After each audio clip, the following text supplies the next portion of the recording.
Le coup résonna dans toute la cabane comme un coup de feu. Sam Thornton frappa le mur du poing jusqu'à ce que le sang coule entre ses doigts. « Dehors !» cria-t-il d'une voix qui ne souffrait aucune réplique. Catherine Caldwell recula, effrayée, sa robe de soie se déchira en s'accrochant au cadre rugueux de la porte. « Monsieur Thornton, je voulais seulement vous aider, » dit-elle avant de s'enfuir en courant vers le chemin boueux, la 12e femme en 3 mois, le 12e espoir brisé. Puis, le son que Sam redoutait le plus envahit à nouveau la maison.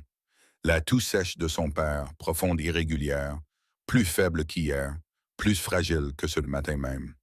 Sam appuya son front contre le bois taché de sang et de poussière et, pour la première fois depuis qu'il avait enterré sa femme, il laissa tomber ses épaules et pleura, non pas de rage, mais de peur, car il était à court de temps et de force. Bienvenue dans cette histoire.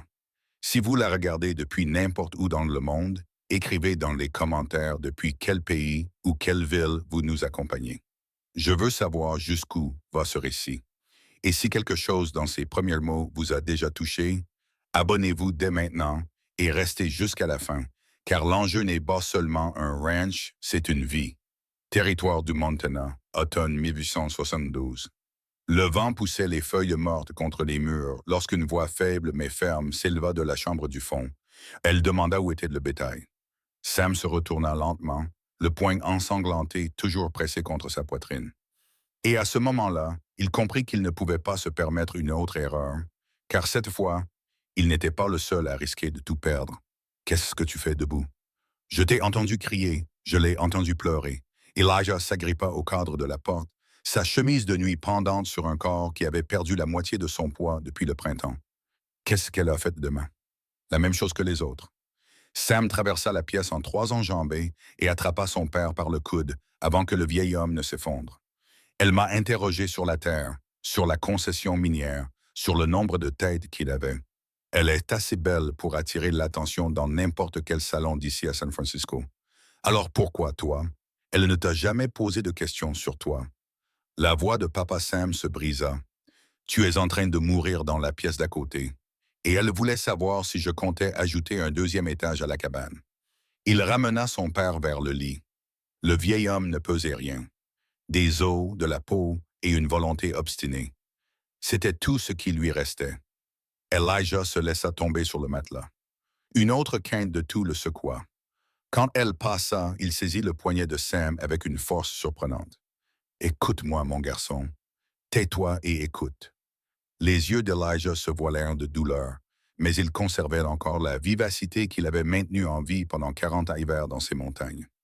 Si tu continues à courir après de jolis visages, en espérant que l'un d'eux se soucie d'un vieil homme mourant, tu finiras par te précipiter toi-même dans la tombe, à mes côtés. Je ne cours pas après de jolis visages. J'essaie de trouver quelqu'un qui puisse t'aider. Alors arrête de chercher au mauvais endroit. Elijah relâcha son étreinte et se laissa tomber contre les oreillers. Ce que j'ai, ce n'est pas quelque chose que des robes en soie et des cours de piano peuvent arranger. Alors quoi? Que veux-tu que je fasse? Trouve-moi un guérisseur, Sam, un vrai. Quelqu'un qui s'y connaît en maladie et en mort, pas une fleur bleue qui s'évanouit à la vue du sang. Sam fixa son père du regard. L'homme qui lui avait appris à tirer, à traquer, à survivre à tout ce que la nature pouvait leur réserver. L'homme qui l'avait maintenu debout après la mort de Mary et William. Aujourd'hui, cet homme se consumait et Sam ne pouvait rien y faire. Les médecins sont inutiles. La voix d'Elijah devint amère. Morrison est venu ici 3 fois. Tu sais ce qu'il m'a dit? Fais la paix avec Dieu, Eli. Il ne te reste plus beaucoup de temps. Le vieil homme rit, mais son rire se transforma en tout.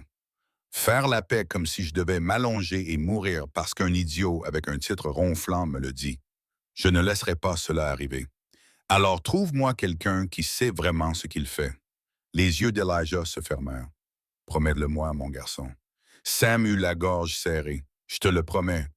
3 heures plus tard, Sam arriva à Silver Ridge, les jointures encore couvertes de sang séché. Le village le remarqua. Il sentit leur regard dès qu'il passa devant le premier bâtiment. Les chuchotements se répandirent comme une traînée de poudre. Les mineurs se bousculaient devant le bureau d'analyse. Les femmes se pressaient devant les vitrines des magasins. Sam savait ce qu'elle disait. Tout le territoire en parlait depuis des mois. Les garçons Thornton étaient devenus fous dans cette montagne. Ils avaient rejeté une douzaine de bonnes femmes. Il devait leur arriver quelque chose. Peut-être aimaient-ils être seuls. Peut-être cachaient-ils quelque chose. Qu'ils parlent. Il avait cessé de se soucier de leur opinion le jour où il avait enterré son fils. Il attacha son cheval devant une cabane usée par le temps à la périphérie du village et frappa 2 fois à la porte. La porte s'ouvrit avant même qu'il ait baissé le poing. Margaret Blackwood était là, âgée de 72 ans et méchante comme un serpent à sonnette. Elle soignait les os et assistait aux accouchements depuis avant même que le Montana ait un nom. Si quelqu'un connaissait un véritable guérisseur, c'était bien elle. Samuel Thornton, ses yeux le parcoururent, s'attardant sur sa main ensanglantée. On dirait que vous vous êtes battu avec un ours. C'est ce que je ressens, madame. Est-ce que le sang de la fille Caldwell ou le vôtre? Le mien? Bien. Vous n'avez pas besoin d'un autre scandale associé à votre nom. Elle s'écarta. Entrez avant que quelqu'un ne vous voie.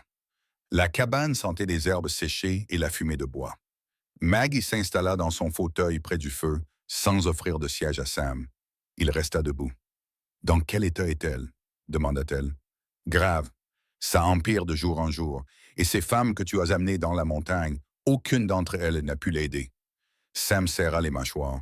Aucune d'entre elles ne voulait aider. Elle voulait un mari riche et une belle cabane. Mon père n'était qu'un inconvénient. Elle devait attendre. Maggie acquiesça lentement. Alors tu les as renvoyées. Je les ai renvoyées chez elles en pleurs. C'est leur faute, pas la mienne. Ça me semble juste. Les doigts noueux de Maggie tambourinaient sur l'accoudoir de sa chaise. Que cherches-tu exactement? Sam l'expliqua clairement. Quelqu'un qui puisse guérir mon père. Quelqu'un qui s'y connaisse en médecine, en vraie médecine. Quelqu'un qui ne le regarde pas et commence à le mesurer pour un cercueil.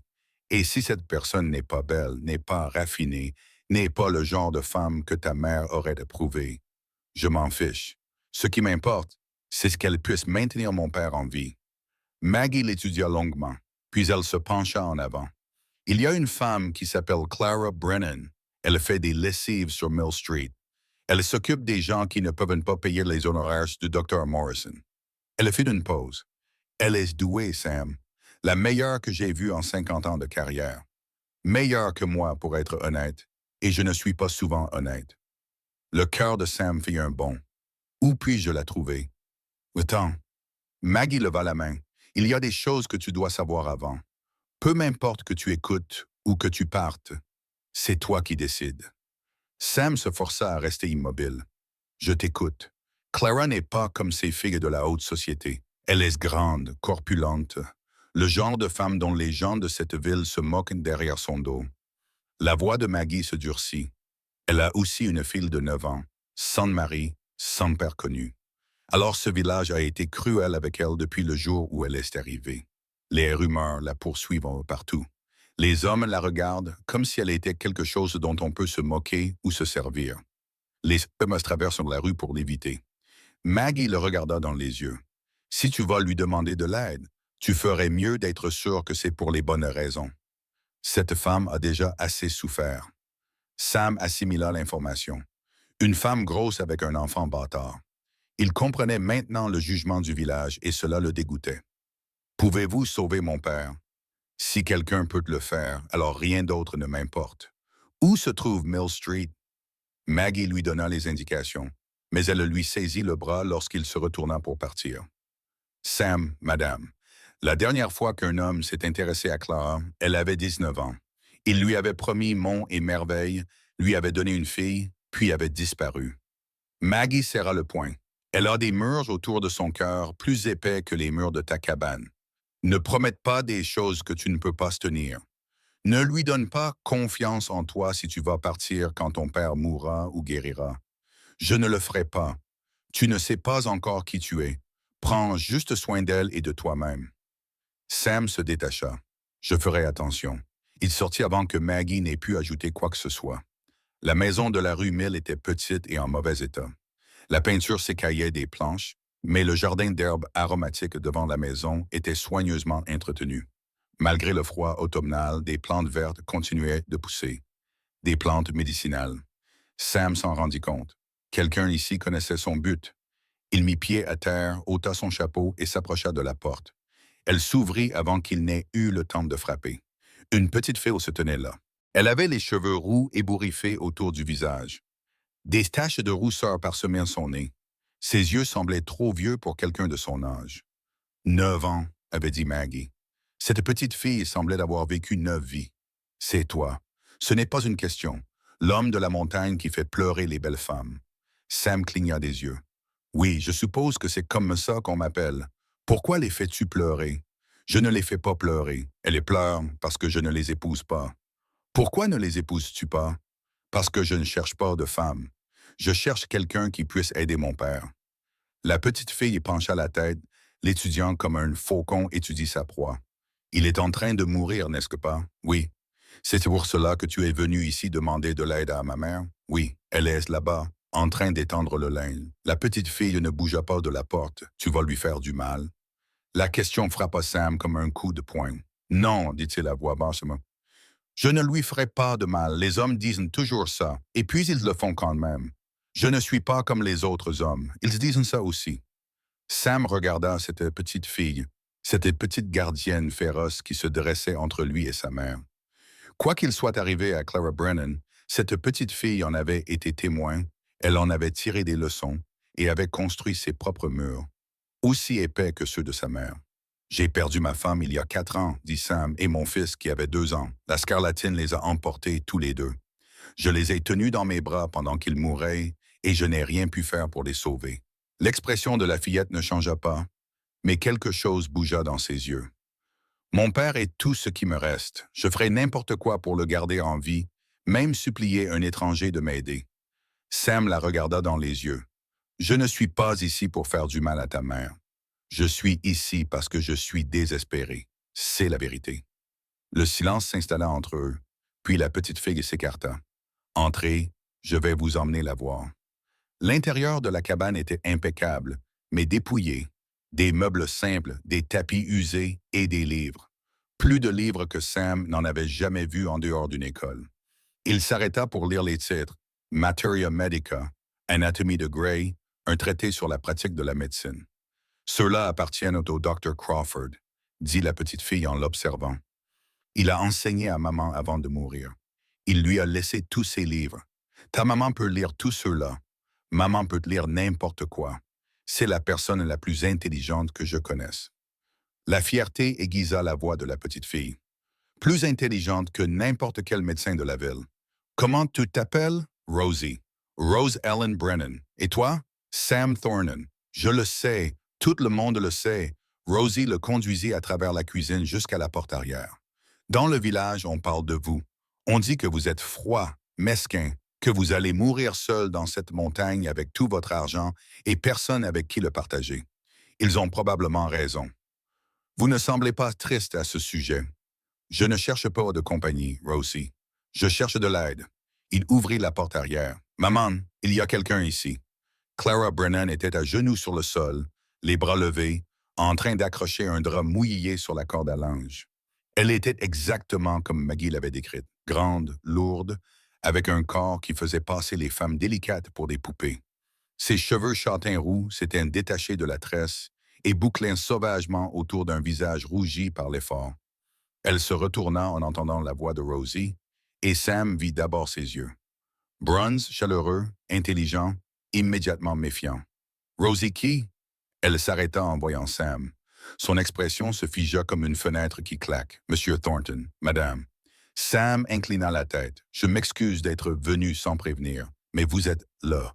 Elle se leva lentement, époussetant sa jupe. Elle était presque aussi grande que lui. Quand leurs regards se croisèrent, elle ne détourna pas les yeux. Qu'est-ce qui amène le célèbre homme des montagnes à ma porte? Mon père est mourant. Maggie Blackwood dit que vous pourriez peut-être l'aider. Maggie dit que vous êtes le meilleur guérisseur qu'elle ait vu depuis 50 ans. Quelque chose passa sur le visage de Clara. De la surprise, peut-être, ou du doute. Maggie exagère.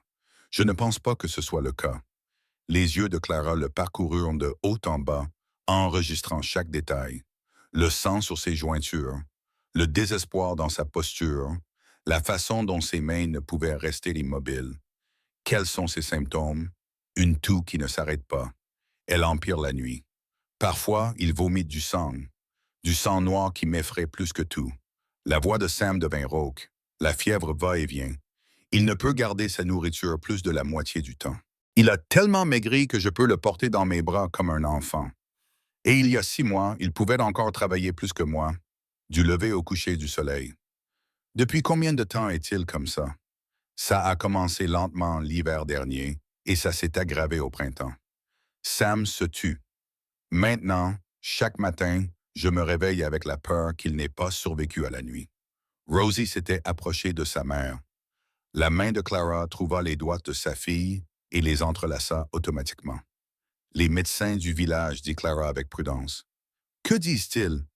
Morrison est venu 3 fois. Il dit qu'il n'y a rien à faire. Il dit qu'il faut le mettre à l'aise et laisser la nature suivre son cours. L'amertume envahit la voix de Sam. À l'aise? Comme si je devais rester là à le regarder mourir parce qu'un idiot avec un diplôme de médecin ne prend pas la peine d'essayer. Et les femmes, celles dont tout le village parle à voix basse. Sam la regarda dans les yeux. Il ne cherchait pas une épouse. Je cherchais quelqu'un qui pourrait aider mon père. Toutes les femmes qui sont montées sur cette montagne ont vu la cabane, la terre, la possibilité d'une vie confortable. Aucune d'entre elles n'a vu mon père mourir dans la pièce d'à côté. Aucune d'entre elles n'a proposé son aide. Alors, vous les avez renvoyées. Je les ai renvoyées en pleurant. C'est votre faute. Je n'ai jamais promis quelque chose que je ne pouvais pas tenir. Clara resta silencieuse un moment.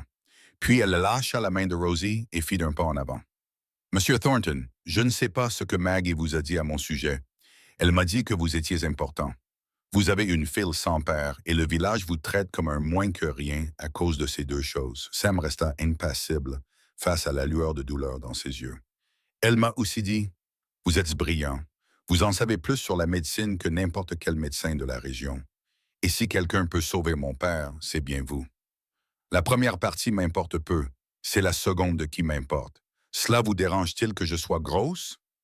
Sam prononça le mot clairement, sans malice. Non, madame. Cela ne me dérange pas que vous soyez grosse. Cela ne me dérange pas que vous ayez une fille. Cela ne me dérange pas ce que les gens disent de vous. Ce qui m'importe, c'est que mon père est en train de mourir et que vous pouvez l'empêcher. Tout le reste n'est que bruit. Clara le regarda fixement. En 30 ans, aucun homme ne lui avait parlé ainsi. La plupart des hommes se sentaient mal à l'aise et la rejetaient à cause de son poids. D'autres faisaient semblant de ne pas le remarquer, mais leurs yeux en disaient long. Certains avaient été carrément cruels. Aucun ne l'avait simplement accepté, dépassé et traité comme quelque chose d'insignifiant. Que me demandez-vous exactement de faire? Montez dans la montagne, voyez mon père et dites-moi s'il peut vous aider. La voix de Sam s'éteignit. Et si vous pouvez rester aussi longtemps que nécessaire, je vous paierai ce que vous demanderez. J'ai une fille, Monsieur Thornton. Je ne peux pas l'amener. Clara haussa les sourcils. Quoi? Amener Rosie? La cabane est assez grande. Elle aurait sa propre chambre. Elle serait en sécurité. Sam regarda la jeune fille qui observait cet échange avec une fascination évidente. Je ne vous demande rien d'inapproprié, mademoiselle Brennan. Je ne vous demande pas d'être ma femme ni rien de ce genre. Je vous demande de sauver la vie de mon père. C'est tout. Les gens vont parler. Laissez-les. Ils diront des choses terribles sur nous deux. Je me fiche de ce qu'ils diront. J'ai cessé de me soucier de ce que pensent les gens de ce village le jour où j'ai enterré mon fils de 2 ans. La voix de Sam se durcit. Vous pouvez vous soucier des ragots ou vous pouvez aider un homme mourant. À vous de choisir. Rosie tira la main de sa mère. Maman, Clara baissa les yeux. Je pense que nous devrions partir. Rosie, il ne ment pas. La voix de la petite fille dénotait une assurance inhabituelle pour son âge. Je sais toujours quand les gens mentent. Il ne ment pas. Cela ne veut pas dire que ton père n'est pas en train de mourir. Maman, tu dis toujours que tu es né pour soigner. Tu dis toujours qu'il est mal de laisser les gens souffrir quand on peut les aider. Rosie leva le menton. Eh bien, il demande de l'aide. N'est-ce pas ce que tu attendais? Clara ferma les yeux. La petite fille avait raison, et elle le savait toutes les deux.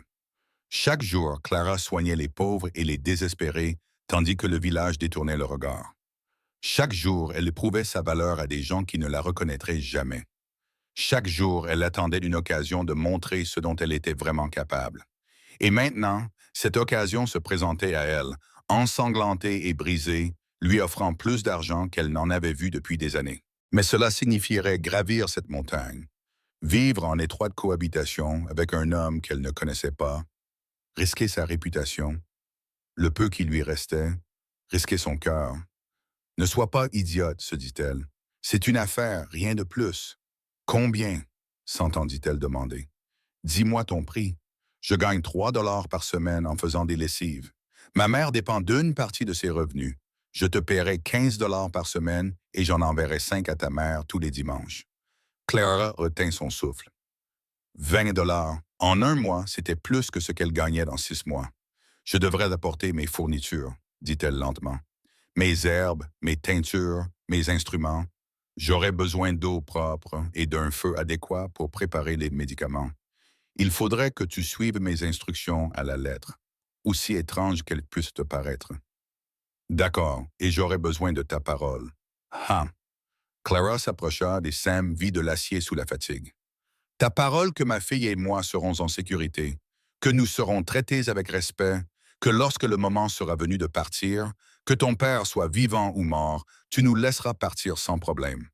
Vous l'avez sur la tombe de ma mère. Ils se regardèrent face à face, cet homme des montagnes et cette guérisseuse marginale, s'évaluant mutuellement à la lumière de l'automne. Demain matin, dit finalement Clara, à 8 heures. J'ai besoin de cette nuit pour rassembler des provisions et parler à ma mère. Je serai là avec une charrette. Ne soyez pas en retard. Sam faillit sourire. Faillit. Non, madame. Il se retourna pour partir, mais la voix de Rose l'arrêta. Monsieur Thornton. Il regarda en arrière.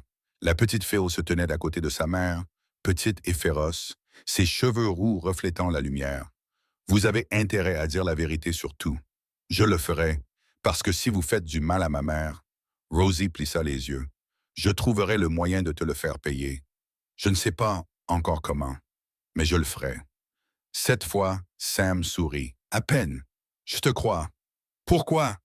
Il repartit à cheval vers la montagne alors que le soleil commençait à descendre, peignant les sommets de teintes enflammées. Demain, une femme corpulente et sa fille monteraient ce sentier. Demain, une guérisseuse entrerait dans sa cabane. Demain, peut-être, les mourants cesseraient de mourir. Sam pensa aux yeux de Clara, à l'intelligence qu'il reflétait, à la douleur soigneusement dissimulée, à la force qu'il fallait pour affronter chaque jour la cruauté d'un village et continuer à se lever avant l'aube pour étendre le linge des autres. Elle n'était pas celle qu'il attendait. Rien de tout cela n'était ce à quoi il s'attendait. 12 belles femmes avaient gravi cette montagne. Les 12 étaient reparties en pleurant. Demain, une femme différente viendrait. Une femme que le monde avait rejetée. Une femme que le village avait jugée indigne d'amour ou de respect. Et peut-être était-elle la seule personne vivante qui pouvait sauver son père. C'est curieux comme les choses fonctionnent, pensa Sam. Celles que tout le monde veut ne peuvent pas m'aider. Celles que personne ne veut pourraient être exactement ce dont j'ai besoin. Il s'inquiéterait plus tard de ce que cela signifiait. Pour l'instant, il devait préparer une cabane et tenir une promesse. Cette nuit-là, pendant qu'Elijah dormait agité dans la chambre du fond, Sam fit le ménage. Il frotta les sols qui n'avaient pas été nettoyés depuis des mois, changea les draps, débarrassa la deuxième chambre des provisions qui y étaient entreposées et fit de la place pour une femme et un enfant qu'il connaissait à peine. « Qu'est-ce que tu fais? » murmura une voix dans sa tête. « Tu fais entrer des étrangers chez toi? Une femme sans mari? Un enfant sans père? Les gens vont en parler. » Sam ignora la voix. Il avait appris depuis des années que les choses qui en valaient la peine étaient souvent celles qui lui faisaient le plus peur. Se marier avec Mary lui avait fait peur.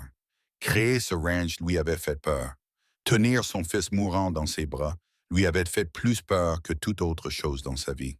Ce n'était qu'une autre peur, une autre montagne à gravir. La porte de la cabane s'ouvrit derrière lui.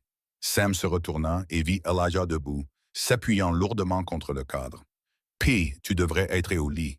Je t'ai entendu faire du bruit dehors. » Le regard d'Elijah balaya le sol propre, les draps fraîchement changés, la chambre vide. « Tu auras de la compagnie demain. Une guérisseuse vient. Encore un joli visage à fuir. » « Non. » Sam posa le balai. « Celle-ci est différente. En quoi? Elle est grosse, elle a une fille, elle n'a pas de mari. Le village la traite comme une moins que rien à cause de ça. Elijah haussa un sourcil. Et tu vas la faire venir ici? Maggie dit que c'est de la meilleure guérisseuse depuis 50 ans, meilleure que n'importe quel médecin. Sam regarda son père dans les yeux. Peu m'importe comment elle est. Puis, peu m'importe si elle peut t'aider. Elijah resta silencieux pendant un long moment. Puis, lentement, il sourit. Enfin, quoi? Tu utilises enfin ce cerveau que je sais que tu as. Elijah se traîna vers l'avant et s'assit sur une chaise près du feu. Cela fait des mois que je te vois courir après des robes en soie et des cours de piano. Je savais que rien de tout cela ne marcherait. Elle n'était pas faite pour cette vie, pour notre vie, trop délicate, trop belle, trop soucieuse de ce que les gens pensent. Je pensais que je te cherchais une belle fille. Je ne voulais pas de belle fille. Je voulais quelqu'un qui sache cuisiner, soigner les blessures et qui ne s'évanouisse pas à la vue d'un vieil homme toussant à en perdre ses poumons. Les yeux d'Elijah s'aiguisèrent. Cette femme, tu dis qu'elle a une fille de 9 ans qui s'appelle Rosie? Elle viendra aussi? Oui. Bien. Elijah se pencha en arrière, relâchant une partie de la tension de son corps. Ça fera du bien d'avoir de l'énergie jeune ici. C'est trop calme ici, trop de morts qui rôdent dans les coins. Sam regarda son père. Tu ne te soucies pas de ce que diront les gens. Mon fils, j'ai 67 ans. J'ai été blessé par balle, j'ai souffert du froid, de la faim, j'ai été attaqué par des ours et laissé pour mort plus de fois que je ne peux que le compter. Tu crois que je me soucie de ce que diront les commères du village sur ceux qui dorment sous mon toit? Elijah renifla. Laisse-les parler. Ils finiront par se lasser, et sinon, ils mourront d'un mal de gorge à force de chuchoter, et nous continuerons à vivre notre vie ici. Le regard d'Elijah croisa celui de Sam. Comment est-elle? Cette guérisseuse? Sam pensa à Clara, ses yeux fatigués, ses mains fermes, l'acier sous sa douceur. Elle a peur, dit-il finalement. Blessée comme si quelque chose s'était brisé en elle il y a longtemps et qu'elle avait depuis lors maintenu les morceaux ensemble. Il fit une pause. Mais elle est forte, puis plus forte qu'elle ne le pense peut-être. Et cette petite fille la regarde comme si elle était la seule chose qui empêchait le monde de s'écrouler. Elle semble être quelqu'un qui vaut la peine d'être connu. Elle semble être quelqu'un qui pourrait te sauver la vie. Elijah sourit, et l'espace d'un instant, Sam vit l'homme qu'il était autrefois. L'homme des montagnes qui avait conquis la nature sauvage, le climat et tout le reste. Alors je suppose que je ferais mieux de ne pas mourir avant qu'elle n'arrive. De l'autre côté de la vallée, dans la petite cabane de Mill Street, Clara Brennan était assise près du lit de sa fille et regardait Rosie dormir. Qu'as-tu accepté? La question tournait dans sa tête comme un faucon qui ne se pose jamais, ne se repose jamais. Demain, elle allait gravir une montagne avec un homme qu'elle venait de rencontrer, emménager dans sa cabane et s'occuper de son père mourant. Tout cela pendant que le village en contrebas chuchotait, la jugeait et attendait qu'elle échoue. Tu sais ce qu'ils diront? Ils diront que tu as écarté les jambes pour un homme riche. Ils diront que tu l'as piégé d'une manière ou d'une autre. Ils diront... Clara interrompit brusquement sa pensée. Elle avait passé 10 ans à écouter ce qu'ils disaient, 10 ans de chuchotements, de doigts accusateurs et de rires cruels, 10 ans à être la grosse fille qui s'attirait des ennuis et qui n'avait pas la décence de disparaître.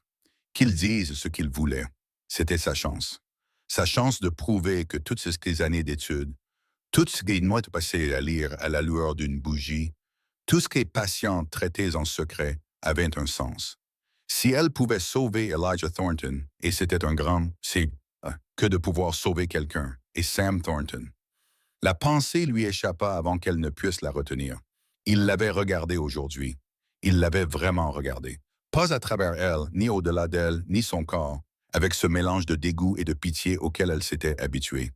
Il l'avait regardée dans les yeux et avait écouté ses paroles comme si elles avaient de l'importance. Non, se dit-elle, ne t'aventure pas sur cette voie.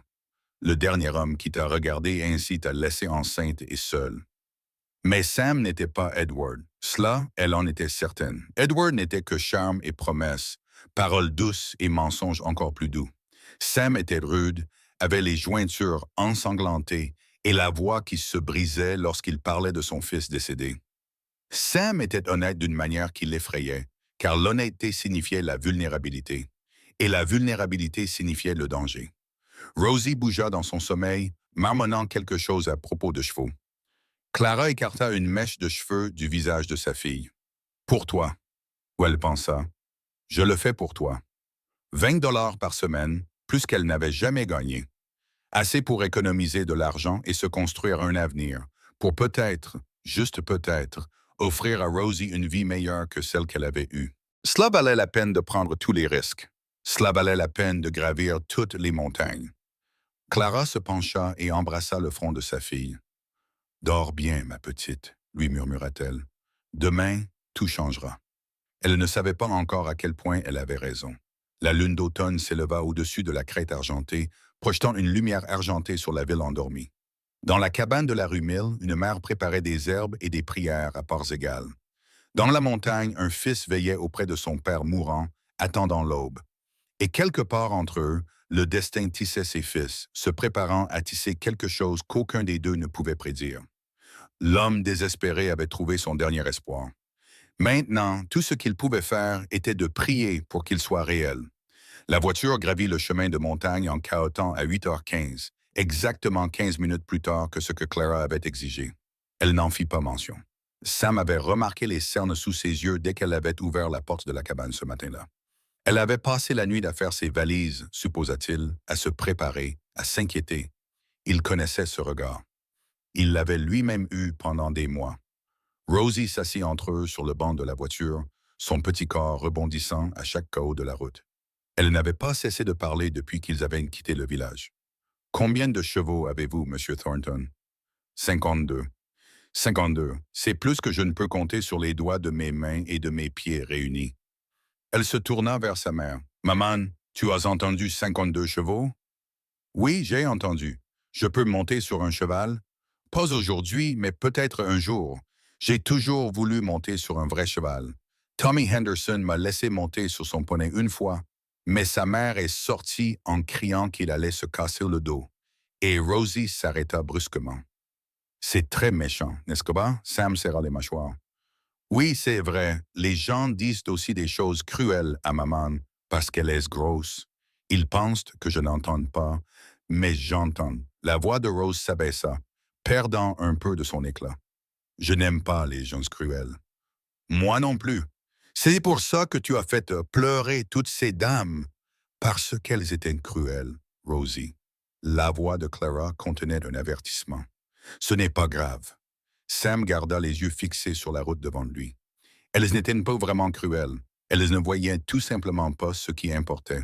Elles ont regardé ma cabane, mes terres et mon bétail, et c'est tout ce qu'elles ont vu. Elles n'ont pas vu mon père mourant dans la pièce derrière. Elles ne se sont pas souciées suffisamment de lui pour poser des questions. « C'est assez cruel, » dit Rosie avec naturel, « de ne pas se soucier de quelqu'un qui est en train de mourir. » « Je suppose que oui. » Ils chevauchèrent en silence pendant un moment. Puis, le chemin devint plus raide, serpentant entre les pins et les peupliers, dont les feuilles jaunies tremblaient dans la brise automnale. Clara parla pour la première fois depuis près d'1 heure. « C'est encore loin. »« Encore 1 kilomètre, peut-être moins. »« Ton père? Il sait que nous arrivons? »« Il le sait. » Sam fit dévier les chevaux pour éviter une branche tombée. « Il a hâte de nous voir arriver. En fait, il dit que c'est trop calme par là-bas. Trop de morts dans les coins. » Clara réfléchit à cela. La mort dans les coins. C'est une façon étrange de le dire. Mon père est un homme étrange. Sam sourit presque. Mais c'est le meilleur homme que je connaisse. Il m'a tout appris. Comment traquer, comment poser des pièges, comment survivre à des hivers qui tuent la plupart de ceux qui tentent leur chance. Il a traversé les Rocheuses avant qu'il n'y ait de sentier. Il a construit cette cabane de ses propres mains, alors que ce territoire n'était que nature sauvage et loup. Et maintenant, il peut à peine marcher jusqu'aux toilettes sans aide. La voix de Sam se durcit. « La vie n'est pas juste, mademoiselle Brennan, mais je suppose que vous le savez déjà. » Clara ne répondit pas. Ce n'était pas nécessaire. La cabane apparut après le dernier virage et Rosie poussa un cri étouffé. « Maman, regarde, elle est énorme. » Clara devait admettre qu'elle était impressionnante. 2 étages en bois massif avec un porche qui entourait la maison et des fenêtres en verre véritable. De la fumée s'échappait de la cheminée et un potager s'étendait le long du côté sud, maintenant recouvert de graines, mais clairement bien entretenu à l'époque. Ce n'était pas le refuge rudimentaire auquel elle s'attendait. C'était une maison. Sam arrêta la voiture près des marches du porche. « Attendez ici. Je vais voir comment va mon père. » Il disparut à l'intérieur et Clara en profita pour étudier les environs. Les montagnes s'élevaient de tous côtés. Des pentes couvertes de pins s'élevaient vers des sommets déjà saupoudrés de la première neige. L'air était plus pur ici, plus froid, et apportait l'odeur pénétrante de l'hiver qui approchait. « Maman! » Rosie tira sur sa manche. « Tu as peur? »« Un peu. »« Moi aussi. » La main de la petite fille trouva la sienne. « Mais je suis excitée. Effrayée, pas mal. Effrayée. C'est une aventure, non? » Clara serra les doigts de sa fille. « Je suppose que oui. » La porte de la cabane s'ouvrit et Sam sortit. Son expression était indéchiffrable. Il est réveillé. Il veut vous rencontrer avant toute chose. Il s'avança pour aider Clara à descendre de la voiture. Je vous préviens, il est de mauvaise humeur quand il ne se sent pas bien. Ne prenez rien de ce qu'il dit personnellement. Clara prit sa trousse médicale, celle qui contenait les fournitures les plus essentielles. Le reste pouvait attendre. J'ai déjà eu affaire à des patients de mauvaise humeur, Monsieur Thornton. Pas comme mon père. Elle le suivit à l'intérieur. Le salon principal était chaleureux, éclairé par le feu qui crépitait dans une immense cheminée en pierre. Les meubles remplissaient l'espace. Une longue table, plusieurs chaises, un canapé usé qui semblait avoir été utilisé pendant des décennies. Tout était propre, mais masculin, sans les touches féminines qui trahissaient la présence d'une femme. La porte de la chambre était ouverte, et Clara pouvait entendre la respiration avant même d'y arriver. Humide, saccadée, le son de poumons qui luttaient pour faire leur travail. Elle franchit le seuil et vit Elijah Thornton pour la première fois. Il était allongé contre un tas d'oreillers. Son corps se perdait dans une chemise de nuit qui lui allait clairement bien autrefois. Son visage était émacié, ses pommettes saillantes, et sa peau avait cette teinte grisâtre que Clara avait appris à associer à une maladie grave. Mais ses yeux étaient vifs et perçants, fixés sur elle avec une intensité qui lui donna envie de reculer. C'est ainsi qu'il dit, d'une voix faible mais claire, « Vous êtes le miracle pour lequel mon fils a prié. » Clara s'approcha du lit, cataloguant ce qu'elle voyait. Une atrophie musculaire, à en juger par le léger tremblement de ses mains. Des cernes sous ses yeux, trahissant des nuits d'insomnie. « Je ne suis pas un miracle, Monsieur Thornton. Je suis une guérisseuse. » Il y a une différence, n'est-ce pas? Les miracles viennent de Dieu. La guérison vient de la connaissance et du travail acharné. Elle posa son sac sur la table de chevet. « Je vais maintenant vous examiner. J'ai besoin que vous répondiez honnêtement à mes questions, même si elles vous semblent étranges ou personnelles. Pouvez-vous le faire? » Les lèvres d'Elijah se crispèrent. « Vous êtes autoritaire, n'est-ce pas? » « Je ne suis pas petite, Monsieur Thornton, et oui, je suis autoritaire. C'est ainsi que je maintiens mes patients en vie. » Un bruit se fit entendre derrière elle. Sam ravala ce qui aurait pu être un rire. Elijah haussa les sourcils, mais acquiesça. « Très bien, alors. Posez vos questions. » Clara commença. Elle lui demanda quand la toux avait commencé, comment elle avait évolué, ce qui sortait lorsqu'il toussait. Elle l'interrogea sur son appétit, son sommeil, ses selles, son urine. Elle l'interrogea sur ses douleurs, sa fièvre, ses sueurs nocturnes. Elle l'interrogea sur ses antécédents de blessures, de maladies, d'exposition à des conditions défavorables. Elijah répondit à tout, sa voix s'affaiblissant à mesure que l'examen avançait, mais sans jamais perdre son ton sarcastique. Elle interroge toujours les hommes sur leurs affaires privées lors de la première visite, uniquement lorsque leur vie en dépend. C'est logique. Elle écouta sa poitrine, l'oreille collée à son dos, comme on le lui avait enseigné, comptant les bruits et les sifflements qui racontaient leur propre histoire. Elle examina ses ongles, sa langue et ses yeux. Elle appuya sur son abdomen et observa son visage à la recherche de signes de douleur cachés. Enfin, elle s'est redressée. « Bon, » a dit Sam depuis la porte, d'une voix tendue, contenant à peine sa peur. « Pouvez-vous l'aider? » Clara n'a pas répondu tout de suite. Elle était encore en train d'analyser ce qu'elle avait découvert, de rassembler les pièces du puzzle dans son esprit. « Mademoiselle Brennan, donnez-moi un instant. » Elle s'est approchée de la fenêtre et a regardé les montagnes sans les voir. Derrière elle, le père et le fils attendaient dans un silence tendu. Ce qu'elle avait découvert était à la fois meilleur et pire que ce qu'elle avait espéré. Meilleur, car Elijah Thornton n'était pas en train de mourir de la tuberculose. La toux grasse, l'amaigrissement, les sueurs nocturnes, tout semblait indiquer cela, et la tuberculose était un arrêt de mort. Mais le schéma était incorrect. La progression était incorrecte. Ce qu'il avait entendu dans ses poumons n'était pas le bruit de la destruction des tissus, c'était le bruit d'une infection. Profonde, persistante, dangereuse, mais traitable. Pire, car on avait laissé l'infection s'aggraver pendant des mois. Le corps d'Elijah était épuisé à force de la combattre. Ses réserves étaient épuisées. Si elle ne parvenait pas à changer les choses rapidement, son cœur allait tout simplement céder sous l'effort. Elle se tourna vers eux. « Je peux l'aider. » Ces mots frappèrent Sam comme un coup physique. Il s'effondra contre le cadre de la porte, portant une main à son visage. « En êtes-vous sûr? Rien n'est sûr en médecine, Monsieur Thornton. Mais oui, je pense pouvoir l'aider. » Clara revint au chevet du lit et s'adressa directement à Elijah. « Vous avez une infection pulmonaire. Elle est là depuis des mois, probablement depuis l'hiver dernier. Votre corps la combat seul et il est en train de perdre. » Le docteur Morrison a dit. Le docteur Morrison est un imbécile. Les mots sortirent plus durement que Clara ne l'aurait voulu. Il a vu vos symptômes et a supposé le pire. Il n'a pas pris la peine d'approfondir ses recherches. Il n'a pas envisagé qu'il puisse y avoir autre chose. Mais vous, oui. Moi, oui. Elijah l'étudia longuement. Quel âge avez-vous, jeune fille? 29 ans. 29 ans. Et vous me dites que vous en savez plus qu'un médecin qui a 30 ans d'expérience? Je vous dis que j'en sais plus sur cette maladie en particulier.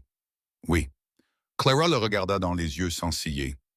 L'âge et l'expérience ne sont pas toujours synonymes de sagesse, Monsieur Thornton. Parfois, cela signifie simplement que quelqu'un a commis les mêmes erreurs pendant plus longtemps. Silence. Elijah éclata alors d'un rire sincère, qui se transforma rapidement en quinte de tout. Je l'aime bien. Il haleta lorsqu'il put à nouveau parler. Sam, je l'aime bien. Puis, elle a du caractère. Ne me privez pas. C'est très bien. C'est ce dont j'ai besoin. Les yeux d'Elijah retrouvèrent ceux de Clara. Très bien, Mademoiselle Brennan. Je suis entre vos mains. Que faisons-nous? Clara prit son sac. Tout d'abord, nous faisons baisser la fièvre. Ensuite, nous lui donnons de la vraie nourriture. Ensuite, nous commencerons à combattre l'infection avec tout ce que j'ai. Elle sortit un flacon de liquide sombre et mesura soigneusement une dose dans une tasse. C'est de la teinture d'écorce de saule. Cela fera baisser sa température et soulagera une partie de la douleur. Ça a un goût horrible. Ça ne peut pas être pire que la potion que mon fils m'a donnée. C'est pire. Buvez-le quand même. Elijah but. Son visage se tordit de dégoût, mais il but tout. Et maintenant, dormez. Clara le couvrit avec les couvertures. Dormez vraiment, pas ce sommeil superficiel que vous avez eu jusqu'à présent. Je vais préparer la prochaine phase du traitement pendant que vous vous reposez. C'est aussi simple que ça. Dormez et tout ira bien. Tout n'est pas encore réglé, Monsieur Thornton. Cela prendra du temps. Des semaines, peut-être des mois. Votre corps n'est pas tombé malade du jour au lendemain et il ne guérira pas du jour au lendemain. La voix de Clara s'adoucit légèrement. Mais vous n'allez pas mourir. Pas si je peux l'empêcher. La main d'Elijah trouva la sienne dans une poignée de mains faibles mais chaleureuses. Merci, dit-il à voix basse, d'être venu, d'essayer. Remerciez-moi quand vous serez suffisamment rétabli pour vous plaindre de ma cuisine. Cela lui arracha un autre rire, plus bref cette fois, qui s'évanouit dans le sommeil à mesure que l'écorce de saule faisait effet.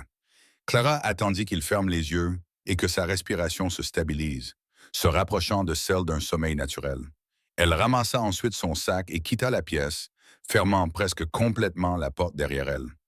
Sam attendait dans le salon, les mains dans les poches et le corps tendu. « Vous pensez vraiment pouvoir le sauver? » « Je pense avoir une bonne chance si tout se passe bien. » Clara posa son sac sur la table et commença à sortir son matériel.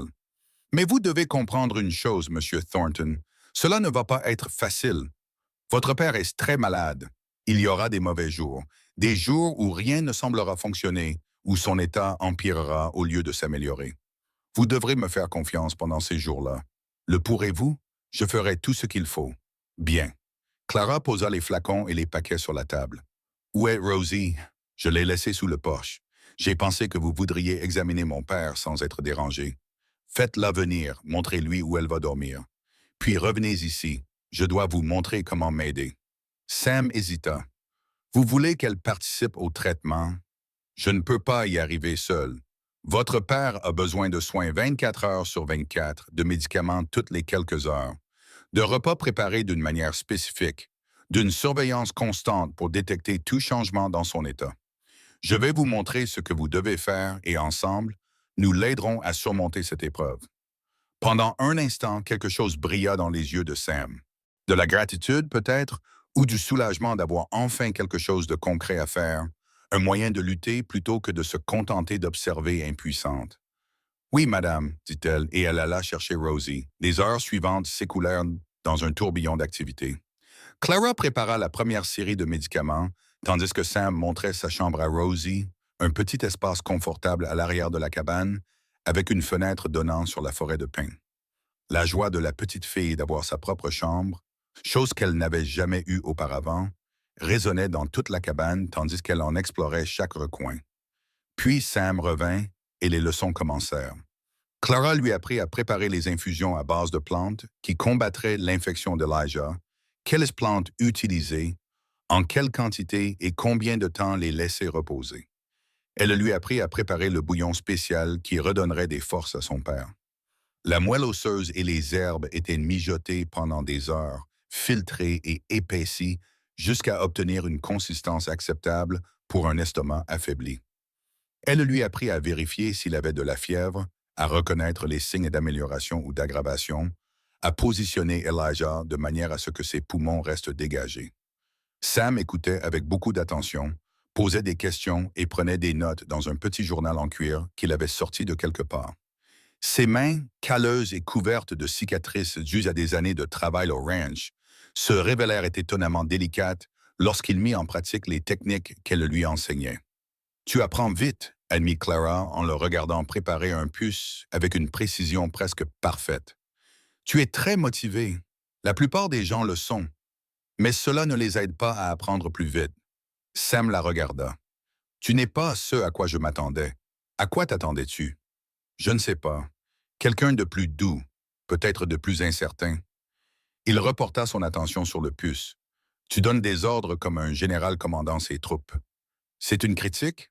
Non, c'est une observation. Sam finit de panser le puce et le mit de côté.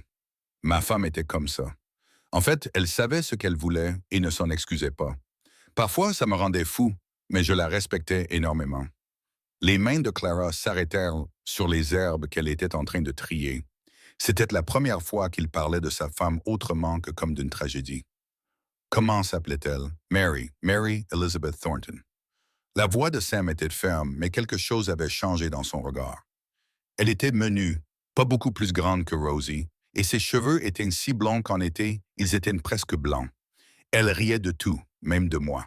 Surtout de moi. Elle a l'air charmante. Elle l'était. Sam resta silencieux un moment.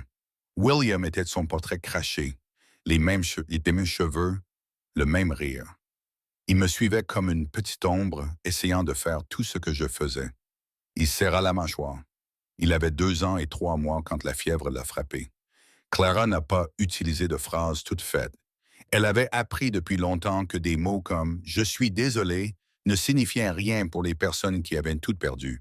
Au lieu de cela, elle dit « Combien de temps avez-vous été mariés? » 4 ans.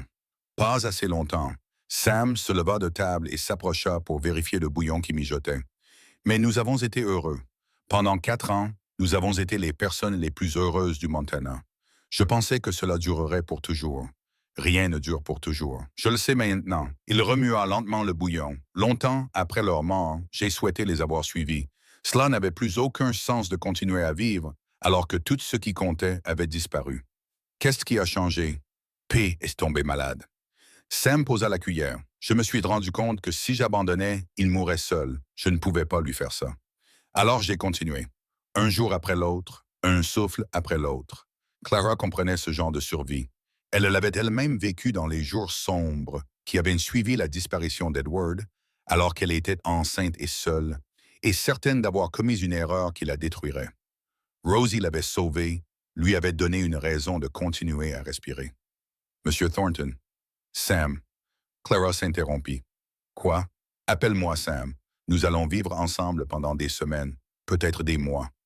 Cela semble idiot de maintenir les formalités. Elle hésita. Utiliser son prénom lui semblait franchir une ligne qu'elle avait soigneusement maintenue. Mais il avait raison. Ils seraient très proches en travaillant ensemble, en s'occupant ensemble de son père. Les formalités ne seraient qu'un obstacle. Sam, alors, le nom lui semblait étrange dans sa langue. Et tu peux m'appeler Clara. Clara, elle l'essaya puis acquiesça. Ça te va bien. C'est un nom fort. Sans fioriture, comme toi. Avant que Clara n'ait pu répondre, la porte de la chambre s'ouvrit dans un grincement. La voix d'Elijah était faible mais exigeante. Mais quelqu'un va-t-il me donner à manger ou suis-je censé guérir l'estomac vide? Sam et Clara échangèrent un regard. Ses lèvres se crispèrent. Il est réveillé. C'est ce que j'ai entendu. C'est bon signe, non? Qu'il ait faim. C'est un excellent signe. Clara prit le bouillon et en versa un peu dans un bol, mais ne lui dit pas. Il deviendrait prétentieux, et les patients prétentieux sont impossibles à gérer. Un léger sourire se dessina sur le visage de Sam.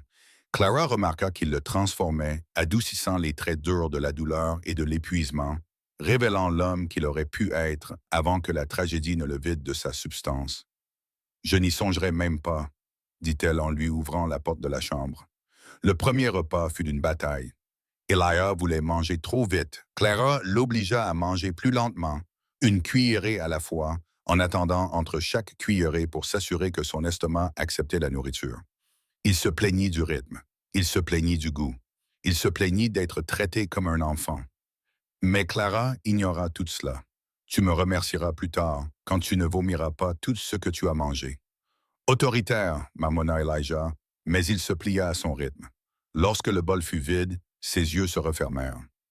Clara l'allongea sur les oreillers et prit sa température sur le front, qui était toujours élevée, mais plus basse qu'auparavant. Comment te sens-tu? Comme si j'étais sur le point de mourir.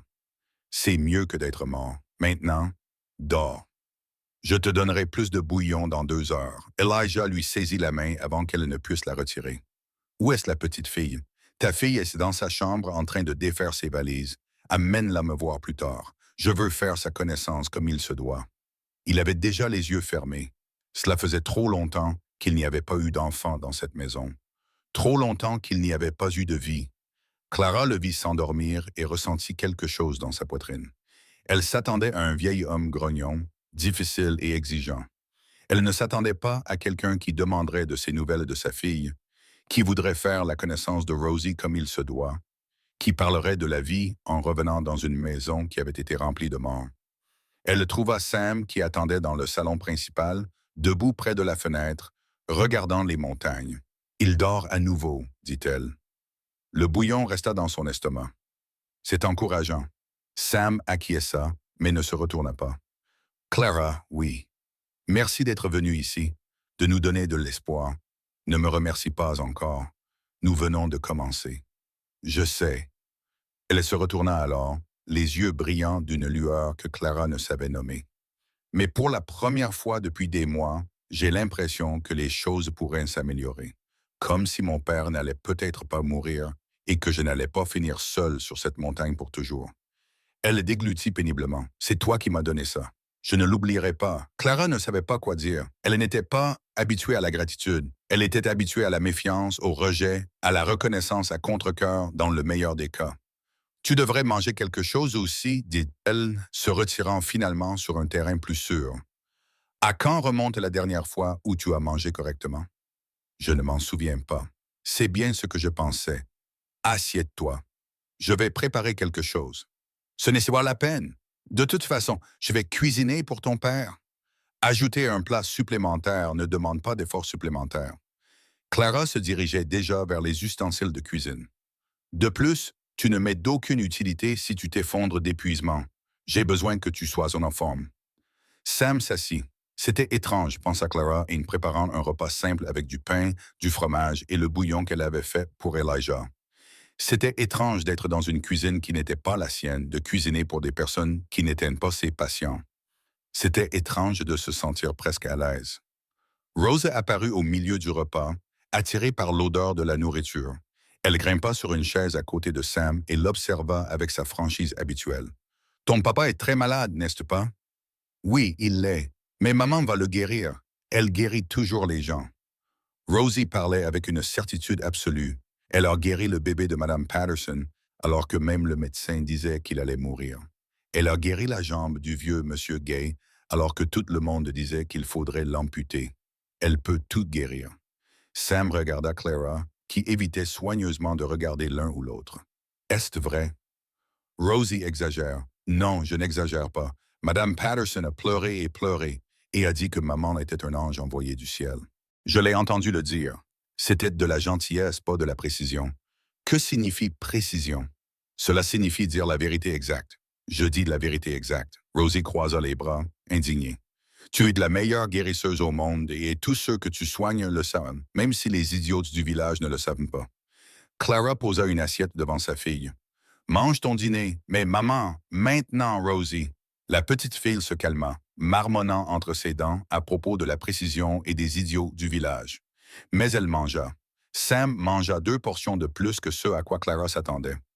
Le repas sembla lui redonner des forces. Il retrouva des couleurs et le tremblement de ses mains se stabilisa. « Vous n'exagérez pas, n'est-ce pas? » demanda-t-il à voix basse pendant que Rosie était distraite par son repas. « Pour le bébé et la jambe. Clyde, le bébé de M. Patterson avait des coliques. Ce n'était pas une condamnation à mort. Le traitement était simple si l'on savait quoi chercher. Et la jambe de M. Gray était très infectée, mais elle répondait à un nettoyage et à un traitement médicamenteux approprié. Aucun des deux n'était un miracle. Il s'agissait simplement de connaissances correctement appliquées. Des connaissances que les médecins n'avaient pas. Des connaissances que les médecins ne prenaient pas la peine de rechercher. Clara entendit l'amertume dans sa propre voix et la réprima. La plupart des médecins sont trop fiers pour apprendre des sages-femmes et des herboristes. Ils rejettent tout ce qui ne provient pas de leurs livres ou de leurs écoles. Pendant ce temps, des gens meurent de choses qui pourraient être facilement soignées. C'est pour cela que vous faites cela, pour prouver qu'ils ont tort. Je le fais parce que les gens ont besoin d'aide et que je sais comment la leur apporter. Clara le regarda dans les yeux. Prouver que quelqu'un a tort n'est qu'un avantage supplémentaire. Cette nuit-là, Clara resta éveillée tard pour préparer les médicaments dont Elijah aurait besoin au cours des prochains jours. Sam avait proposé son aide, mais elle l'avait renvoyé se coucher. Il était épuisé. Elle le voyait dans chaque ligne de son corps, et le lendemain apporterait son lot de défis. Il avait besoin de se reposer. Rosie dormait déjà dans sa nouvelle chambre, blottie sous des couettes qui sentaient le cèdre et l'air de la montagne. Avant même de fermer les yeux, elle avait déclaré que c'était la plus belle chambre du monde. Clara était maintenant assise seule à la grande table, broyant des herbes à la lueur des bougies et essayant de ne pas penser à ce dans quoi elle s'était embarquée. C'était Herman, cet homme, ce père mourant qu'elle avait promis de sauver. Les rumeurs du village semblaient très lointaines ici. Les jugements, la cruauté, le poids incessant d'être indésirable, tout cela s'était évanoui au moment où la charrette avait franchi la dernière crête. Pour la première fois depuis des années, Clara sentit qu'elle pouvait respirer. « Ne t'y habitue pas, se dit-elle. C'est temporaire. Tu soignes son père, tu prends ton argent et tu pars. C'est le marché. » Mais même en y réfléchissant, elle savait que quelque chose avait changé. La gratitude de Sam était sincère et authentique. La demande d'Elijah de rencontrer Rosie comme il se doit. La chaleur de la cabane l'enveloppait comme une couverture dont elle ne savait pas qu'elle avait besoin. Cet endroit pouvait devenir dangereux. Pas physiquement, elle n'avait pas peur de Sam ni de son père. Mais émotionnellement, cet endroit pouvait devenir un endroit où elle aurait envie de rester, un endroit où elle pourrait imaginer avoir sa place. Et cela la terrifiait plus que tout. Clara termina ses préparatifs et éteignit le feu pour la nuit. Elle vérifia une dernière fois qu'Elijah dormait paisiblement, la fièvre stable, puis alla voir Rosie, qui avait repoussé les couvertures et s'était allongée sur tout le lit comme si c'était le sien. Enfin, elle se retira dans sa petite chambre, à l'écart de la pièce principale. Elle était à peine plus grande qu'un placard, mais elle avait un lit, une fenêtre et une porte qui fermait. De l'intimité, quelque chose dont elle n'avait jamais beaucoup profité. Elle se coucha sans se déshabiller, trop fatiguée pour prendre la peine d'enfiler ses vêtements de nuit. Le silence de la montagne s'accumulait contre les fenêtres, profond et complet, si différent du bruit constant de la ville. Demain, pensa-t-elle, demain, nous commencerons vraiment. Elle ferma les yeux et, pour la première fois depuis longtemps, Clara Brennan s'endormit sans rêver de tout ce qu'elle avait perdu. 3 semaines passèrent dans la montagne et Elijah Thornton refusait de mourir. Clara se tenait près de son lit par un matin gris de novembre, le regardant finir son 3e bol de bouillon de la journée. 3 bols? Il y a un mois, tu ne pouvais même pas avaler 3 cuillères.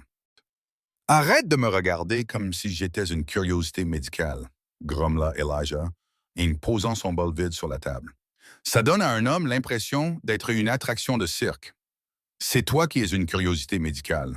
La plupart des hommes dans ton état auraient déjà abandonné. Les Thornton n'abandonnent pas. C'est génétique. Elijah se redressa contre les oreillers et Clara remarqua avec satisfaction qu'il le faisait tout seul. Il n'avait pas besoin d'aide. À propos, où est mon fils? Je ne l'ai pas vu de toute la matinée. Il vérifie le bétail, certains se sont échappés pendant la nuit. Et la fille Rosie ramasse du bois avec lui, insista-t-il.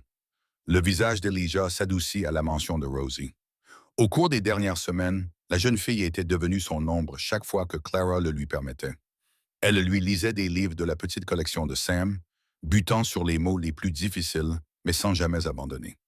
Elle lui apportait des fleurs sauvages qu'elle trouvait près de la cabane et les plaçait dans une tasse ébréchée qu'elle avait revendiquée comme sienne. Elle lui racontait des histoires sur le village, sur la patience de sa mère, sur les enfants méchants qui l'insultaient. Et Elijah l'écoutait. Il l'écoutait vraiment. Comme si tout ce qu'elle disait avait de l'importance. Cette fille m'a fait du bien, dit-il maintenant, faisant écho aux pensées de Clara. Elle a fait du bien à tout cet endroit. La cabane est à nouveau pleine de vie. Elle s'est aussi fait du bien à elle-même. Je ne l'avais pas vue aussi heureuse depuis des années.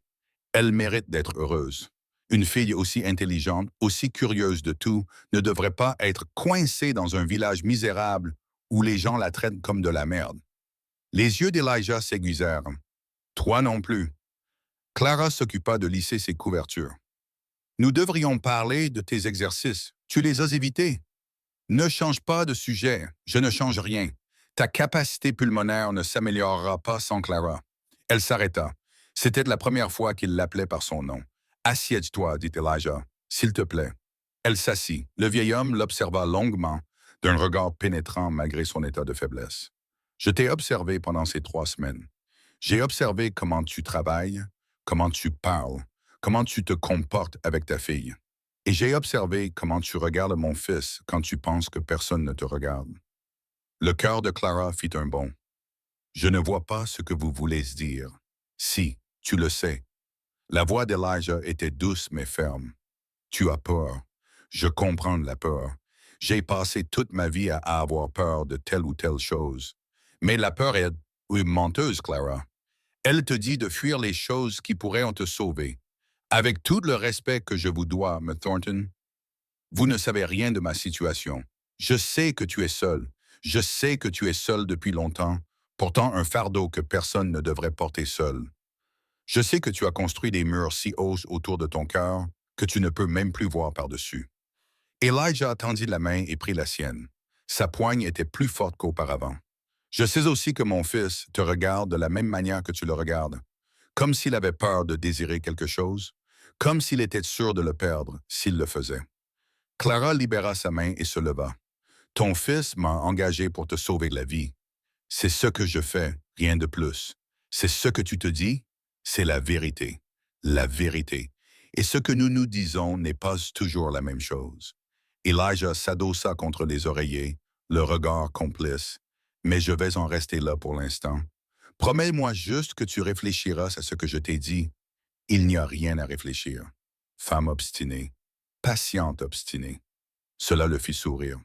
Très bien. Maintenant, va-t'en et laisse un vieil homme se reposer. Toutes ces conversations émouvantes m'ont épuisé. Clara quitta la chambre, son sang-froid intact, mais ses pensées en chaos. Elle ne pouvait pas se permettre ce qu'Elijah lui suggérait. Elle ne pouvait pas se permettre de ressentir autre chose que du respect professionnel pour Sam. La dernière fois qu'elle avait laissé un homme entrer dans son cœur, elle s'était retrouvée enceinte et avait dû fuir le scandale qui avait éclaté dans sa ville natale. Son avenir avait été détruit avant même d'avoir commencé. Elle ne referait pas cette erreur. Mais alors même qu'elle se disait cela, elle se souvint des mains de Sam ce matin-là, si délicates alors qu'il l'aidait à préparer les médicaments d'Elijah. Elle se souvint de son rire la veille au soir, lorsque Rosie avait raconté une blague ridicule sur un poulet et un prédicateur. Elle se souvint de la façon dont il l'avait regardé de l'autre côté de la table, avec quelque chose de chaleureux et d'émerveillé dans les yeux. Ça suffit, se dit-elle sévèrement. Ça suffit. La porte de la cabane s'ouvrit et Rosie fit irruption, les joues rougies par le froid et les bras chargés de bois. Maman, maman, devine quoi? Quoi, ma chérie? Sam m'a laissé monter à cheval, un vrai cheval. Pas seulement m'asseoir dessus, mais vraiment le monter. Rosie posa le bois près de la cheminée et se retourna, les yeux brillants. Il a tenu la corde tout le temps pour que je ne tombe pas. Et le cheval s'appelle Dusty. C'est le plus docile de tout le troupeau. Et Sam dit, si je m'entraîne tous les jours, je serai une vraie cowgirl au printemps. Clara eut un pincement au cœur. C'est merveilleux, ma chérie. Je pourrais m'entraîner moi aussi demain? Sam a dit que je pourrais si tu me le permettais. S'il te plaît, tes mamans. S'il te plaît, s'il te plaît, s'il te plaît. On verra. Ça veut dire que oui, n'est-ce pas? Quand tu dis on verra, cela signifie généralement oui. Sam apparut à la porte en secouant la neige de ses bottes. Son regard croisa immédiatement celui de Clara, et elle y lut la question. Avait-elle dépassé les bornes? Était-elle en colère? Ou elle n'était pas en colère. C'était justement le problème. Merci, dit-elle doucement, d'avoir accepté ces écrits. Vous avez un talent naturel, un bon équilibre, aucune peur. Sam s'approcha du feu pour se réchauffer les mains. Mon fils aurait à peu près votre âge aujourd'hui. Je m'imaginais souvent vous apprendre à monter à cheval. Les mots restaient en suspendus dans l'air, chargés de tout ce qu'ils impliquaient. Sam, tout va bien. Il se tourna vers elle avec une expression de franchise qu'elle n'avait jamais vue auparavant. J'ai porté ce poids comme un fardeau pendant 4 ans. Dernièrement, je me sens plus léger quand je suis avec Rosie, que je la vois apprendre, grandir et s'enthousiasmer pour des choses. Elle me rappelle que la vie continue, qu'il peut encore y avoir de la joie même après une perte. Clara ne savait pas quoi dire. C'était un terrain dangereux, le genre d'intimité émotionnelle qu'elle s'était jurée d'éviter. Ton père va mieux aujourd'hui, dit-elle en se retirant sur un terrain plus sûr. Il a bu 3 bols de bouillon. Sam accepta le changement de sujet avec élégance. C'est une bonne nouvelle. Oui, c'est vrai. S'il continue à progresser ainsi, il pourrait avoir assez de force pour sortir se promener dans une semaine ou 2. Sortir se promener. La voix de Sam se brisa légèrement. Il y a un mois, il pensait qu'il ne sortirait jamais vivant de ce lit. Il se bat. Ça change tout. Non. Sam s'approcha, assez pour que Clara puisse sentir l'odeur de la fumée du bois et l'air froid sur ses vêtements. Tu changes tout. Ne prétends pas le contraire. Ils y restèrent en loin, à moins de 30 centimètres l'un de l'autre, avec le feu qui crépitait à côté d'eux. Clara pouvait sentir son cœur battre. Elle pouvait sentir l'attirance entre eux comme une force physique. C'est une erreur, pensa-t-elle. C'est exactement comme ça que ça commence. Mais elle ne s'écarta pas. Maman Sam, viens me voir. Monsieur Eli s'est levé de son lit. La voix de Rose brisa le moment. Clara recula rapidement, le visage rouge, et se précipita vers la chambre d'Elijah. Le vieil homme était effectivement sorti du lit, debout, appuyé d'une main contre le mur. Ses jambes tremblaient, mais elle restait ferme. « Qu'est-ce que tu fais? » lui lança Clara en courant à ses côtés, testant ses vieux os, vérifiant s'ils fonctionnaient encore. « Tu aurais pu tomber, tu aurais pu te blesser, tu aurais pu, mais tu ne l'as pas fait. » Elijah sourit, plus vivant que jamais depuis l'arrivée de Clara. « Je te l'avais dit, les Thornton n'abandonnent jamais. » Sam apparut à ses côtés, l'intensité de tout à l'heure remplacée par la joie. « P, tu es debout.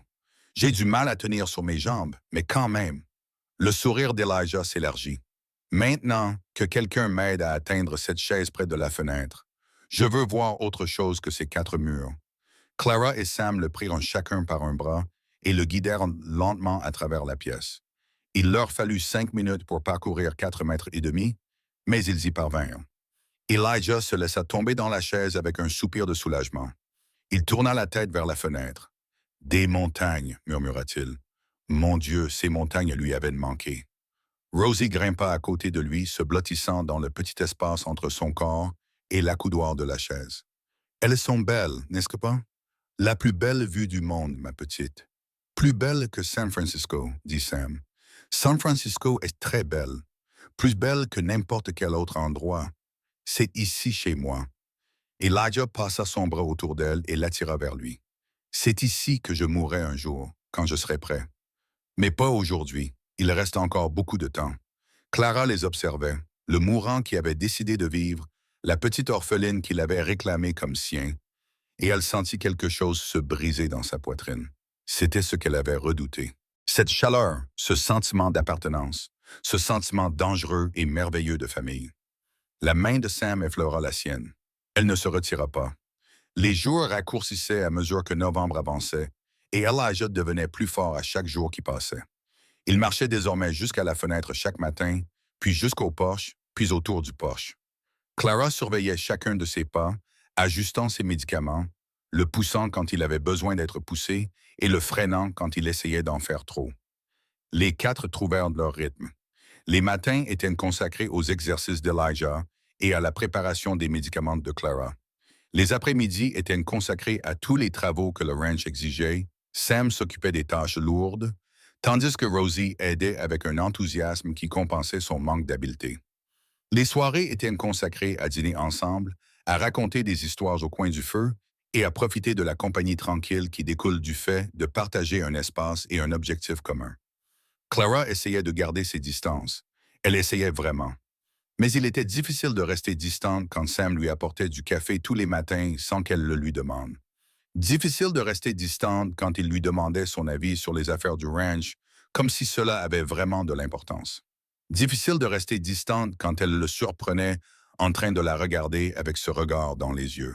Ce regard affamé, plein d'espoir et terrifié qu'elle reconnaissait parce qu'elle le ressentait aussi. Un après-midi, 2 semaines après la première promenade d'Elijah, Clara s'assit à table pour faire l'inventaire de ses fournitures médicales, tandis que Sam nettoyait son fusil près du feu. Rosie s'était endormie sur le canapé, épuisée après une journée passée à aider Elijah à s'entraîner à marcher. Elijah lui-même s'était retiré tôt. Ses forces restaient limitées malgré ses progrès. La cabane était silencieuse. Trop silencieuse, Clara. Elle leva les yeux et vit que Sam l'observait. Il faut qu'on parle. Elle sentit son estomac se nouer. De quoi? De ce qui va se passer maintenant. Maintenant, Sam posa son fusil et s'assit en face d'elle à la table. Ses mains habiles et délicates, se croisèrent devant lui. Mon père va mieux. Dans 1 mois, peut-être 2, il n'aura plus besoin de soins constants.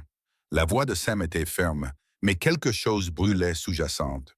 Quand cela arrivera, tu partiras. Tu ramèneras Rosie en ville. Tu reprendras ta vie. C'était de l'accord. Je sais, Sam serra la mâchoire, mais je ne veux pas que tu partes. Clara retint son souffle. Sam, laisse-moi finir, s'il te plaît. Il se pencha en avant. L'intensité rayonnait de chaque ligne de son corps. Je sais ce que j'ai dit quand je t'ai engagé. Un accord professionnel, rien d'inapproprié. Tu serais libre de partir une fois le travail terminé. J'étais sincère. Mais les choses ont changé, Clara. J'ai changé. Rien n'a changé. Je suis toujours la même personne que lorsque je suis arrivée. Grosse, bruyante, mère d'un enfant bâtard. Cela n'a pas changé. Toi, si. Sam s'arrêta, prit une profonde inspiration et recommença. Tu es la personne la plus intelligente que j'ai jamais rencontrée. Tu es la plus forte. Tu as sauvé la vie de mon père alors que tout le monde disait que c'était impossible. Tu as réussi à refaire de cette cabane un foyer. Il baissa la voix. Et oui, je te vois. Je te vois, toi, tout ton être. Pas seulement les parties que les gens jugent, mais tout. La façon dont tu fredonnes en cuisinant. La façon dont tu prends soin de mon père comme s'il était ton propre fils. La façon dont tu regardes Rosie comme si elle était la chose la plus précieuse au monde. Les yeux de Clara brûlaient. Elle cligna des paupières avec force, refusant de pleurer. Que veux-tu dire, Sam? Je veux dire que je veux que tu restes. Pas comme infirmière pour mon père. Pas comme employée. Je veux dire que je veux que tu sois ma femme. Le mot resta suspendu entre eux. Femme, ce qu'elle avait juré de ne plus jamais être. Elle ne prendrait plus jamais de risques. Elle ne ferait plus jamais suffisamment confiance à un homme pour envisager cela. Tu ne sais pas ce que tu me demandes. Je sais exactement ce que je te demande. Les gens ne l'accepteront jamais. Ils diront que je t'ai piégé. Ils diront que j'ai couché avec un homme riche. Et je me fiche de ce que diront les gens. Sam se pencha sur la table et lui prit les mains. Sa prise était chaleureuse, ferme, authentique. Je me soucie de ce que tu dis. Je me soucie de ce que tu veux. Dis-moi que tu ne ressens pas la même chose que moi, et je n'en parlerai plus jamais. Mais si tu ressens la même chose, s'il y a une chance, je ne peux pas. Clara lâcha ses mains et se leva, se dirigeant vers la fenêtre, s'éloignant de lui. Tu ne comprends pas, le dernier homme qui m'a dit des choses comme ça. Il avait 19 ans, il était beau et riche et m'a promis le monde.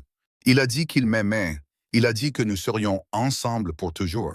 Sa voix s'est brisée, il m'a laissé enceinte et seule, et j'ai passé 10 ans à payer pour l'erreur de l'avoir cru. Sam se leva, mais ne s'approcha pas. Je ne suis pas lui. Je sais que tu ne l'es pas. Mais comment puis-je croire en cela? Comment puis-je croire en quoi que ce soit? Tu ne peux pas. Pas complètement. C'est ça la foi. Choisir de croire en quelque chose même quand tu ne peux pas en être sûr. La voix de Sam se brisa sous le coup de l'émotion. Je ne te demande pas d'oublier ce qui t'est arrivé. Je ne te demande pas de faire comme si le risque n'était pas réel. Je te demande de me donner une chance, de nous donner une chance, de croire que cette fois-ci, ce sera différent. Clara regarda par la fenêtre les montagnes sombres. Son reflet lui rendit son regard. Visage rond, yeux fatigués, le corps qui avait été sa malédiction depuis l'enfance. « Pourquoi moi ?» murmura-t-elle. « De toutes les femmes du territoire, pourquoi moi? Parce que tu es la seule à avoir vu mon père, la seule à qui cela importait suffisamment pour essayer. Parce que tu es brillante et courageuse, et que tu n'acceptes personne, pas même moi. » Sam s'approcha et s'arrêta juste derrière elle. « Et parce que quand je te regarde, je vois quelqu'un avec qui je veux passer le reste de ma vie. Non pas malgré qui tu es, mais précisément à cause de cela. » Des larmes coulèrent sur les joues de Clara. Elle les laissa couler. « J'ai peur, Sam, je sais. Moi aussi. Et si ça ne marche pas? Et si tu changes d'avis? Et si les rumeurs deviennent insupportables et que tu commences à m'en vouloir? Et si rien de tout cela n'arrive? » Le reflet de Sam croisa le sien dans la vitre. « Et si nous construisions quelque chose de bien? Et si Rosie avait un père et que mon père avait la belle-fille dont il ne cesse de parler? Et si nous étions heureux? » Clara ferma les yeux. Elle pouvait le sentir derrière elle, si près qu'elle pouvait le toucher, si près qu'elle pouvait se pencher en arrière et le laisser la prendre dans ses bras. « Je ne peux pas répondre ce soir, dit-elle finalement. J'ai besoin de réfléchir. Prends tout le temps qu'il te faut. » Elle se tourna vers lui et la tendresse de son expression la bouleversa presque. « Sam, je ne peux pas. » Il recula d'un pas, lui laissant de l'espace. « Ne dis plus rien ce soir. Réfléchis simplement. Réfléchis à la possibilité que cela puisse être réel, à la possibilité que tu puisses te permettre de le souhaiter. » Il se retira près du feu, reprit son fusil et lui accorda le silence dont elle avait besoin. Clara prit Rosie sur le canapé et emmena sa fille endormie dans sa chambre. Elle la coucha dans son lit, écarta ses cheveux roux de son front et resta assise là, dans l'obscurité, pendant longtemps. Le vouloir? Sam lui avait dit de réfléchir pour savoir si elle pouvait se permettre de le vouloir. La vérité, c'est qu'elle l'aimait déjà. Elle l'aimait depuis la 2e semaine, peut-être même avant. Elle avait observé Sam avec Rosie et l'avait imaginé comme le père de sa fille. Elle avait vu sa tendresse avec Elijah et l'avait imaginé comme son mari. Elle avait simplement eu trop peur de l'admettre. Mais la peur était menteuse. Elijah l'avait dit.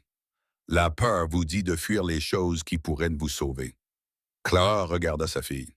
Cette enfant miraculeuse qui avait survécu à la pauvreté, au scandale et à la cruauté, qui s'épanouissait pour la première fois de sa vie parce qu'un homme des montagnes leur avait ouvert les portes de sa maison. Elle pensa au village, avec ses rumeurs, ses jugements et la certitude qu'elle n'arriverait jamais à rien. Elle pensa à Sam qui attendait dans l'autre pièce, lui ayant offert tout ce qu'elle avait cessé d'espérer. Et lentement, prudemment, elle se permit d'imaginer qu'elle disait oui. Clara ne dormit pas cette nuit-là. Allongée dans le noir, elle écoutait la douce respiration de Rose, répétant les mots de Sam jusqu'à ce qu'ils s'impriment dans son esprit. Épouse. Il voulait qu'elle soit son épouse. Non pas malgré qui elle était, mais précisément à cause de cela. À l'aube, elle n'avait toujours pas pris sa décision. Elle se leva silencieusement, laissant Rosie dormir, et entra dans le salon. Le feu s'était éteint pendant la nuit, projetant une faible lumière orange sur le sol. Le sac de couchage de Sam, près de la cheminée, était vide, déjà plié et rangé. Elle le trouva sous le porche, contemplant le lever du soleil sur les montagnes. « Tu t'es levé tôt, dit-elle. » Il se retourna. Ses yeux cherchèrent sur son visage une réponse qu'elle n'était pas prête à donner. Je n'arrivais pas à dormir, moi non plus. Ils restèrent en silencieux tandis que le ciel passait du gris au rose et au doré. Clara pouvait sentir la question flotter entre eux, patiente mais présente. « J'ai besoin de plus de temps, dit-elle finalement. Je sais. Ce n'est pas que je ne veux pas. Ce n'est pas que je n'ai pas pensé à nous. Clara se serra dans ses bras pour se protéger du froid. Mais il faut penser à Rosie. Si je fais une erreur, si je fais le mauvais choix, c'est elle qui en paiera le prix. Je ne ferai jamais de mal à Rosie. Je te crois. Mais j'ai aussi cru, Edward. Sam frissonna en entendant ce nom. Clara ne l'avait jamais prononcé à voix haute auparavant. Parle-moi de lui, dit Sam à voix basse. Voix basse. Raconte-moi ce qui s'est passé. Clara hésita. Elle avait gardé ce secret pendant 10 ans, sans le partager avec personne d'autre que sa mère. Mais Sam s'était confié à elle, lui avait parlé de Mary, et William lui avait confié sa douleur. Peut-être était-il temps de lui confier la sienne. J'avais 19 ans, commença-t-elle d'une voix distante. Je vivais dans l'Ohio avec ma mère. Nous étions pauvres, nous l'avions toujours été. Elle faisait des lessives et des raccommodages, et je l'aidais quand je n'étais pas en train d'apprendre l'art des herbes avec ma grand-mère. Elle s'approcha de la balustrade du porche et s'y agrippa des 2 mains. Edward Whitmore était de passage en ville pour affaires. Sa famille possédait des chemins de fer, des banques et la moitié des propriétés de 3 États. Il était beau et charmant. Il m'a remarqué comme personne ne l'avait fait auparavant. Il t'a remarqué. À ce moment-là, j'étais déjà enceinte. Les garçons de mon âge m'ignoraient, comme si je n'existais pas. Mais Edward m'a dit que j'avais de beaux yeux. Il m'a dit qu'il aimait les femmes qui avaient de la substance. Il m'a dit tout ce que je voulais entendre. Clara serra les jointures de ses mains contre la balustrade jusqu'à ce qu'elles blanchissent. Nous nous sommes vus en secret pendant 2 mois. Il m'a dit qu'il m'aimait. Il m'a dit qu'il m'épouserait dès qu'il aurait convaincu sa famille. J'ai cru chaque mot. J'étais jeune et seul, et j'avais désespérément besoin que quelqu'un m'aime. Et puis, je suis tombée enceinte. Les mots sont sortis sans émotion, répétés pendant des années à force de se raconter l'histoire à elle-même. Je l'ai dit à Edward en espérant qu'il serait heureux, en espérant qu'il m'épouserait comme il me l'avait promis. Au lieu de cela, il est devenu pâle. Il a dit qu'il avait besoin de temps pour réfléchir. Il a quitté la ville cette nuit-là et n'est jamais revenu. Sam a serré les poings. Plus tard, j'ai découvert que sa famille l'avait envoyé en Europe. Ils ont tout payé pour l'éloigner du scandale. Clara a ri amèrement. Son père est venu me voir une fois et a offert de l'argent à ma mère pour qu'elle se taise, disparaisse et ne contacte plus jamais Edward. Tu as accepté? Oui. Clara le regarda d'un air provocateur. Jugez si vous voulez, mais cet argent nous a aidés à surmonter la grossesse. Il nous a permis de partir dans le Montana après la naissance de Rosie. Il nous a permis de recommencer à zéro dans un endroit où personne ne connaissait notre honte. Je ne vous juge pas. Tout le monde me juge. Tout le monde regarde Rosie et voit de la fille bâtarde. La preuve de mon erreur. Il me regarde et voit de la fille stupide qui a couché avec un homme riche et qui a eu ce qu'elle méritait. Clara, c'est pour ça que je ne peux pas te dire oui, Sam. Sa voix se brisa. Parce que la dernière fois que j'ai fait confiance à un homme, il a détruit ma vie. La dernière fois que j'ai cru aux promesses, je me suis retrouvée seule, enceinte et ruinée. Je ne peux pas survivre à cela une 2e fois, et Rosie non plus. Sam s'approcha d'elle lentement et prudemment, comme s'il s'approchait d'un animal blessé. Je ne suis pas Edward. Je le sais.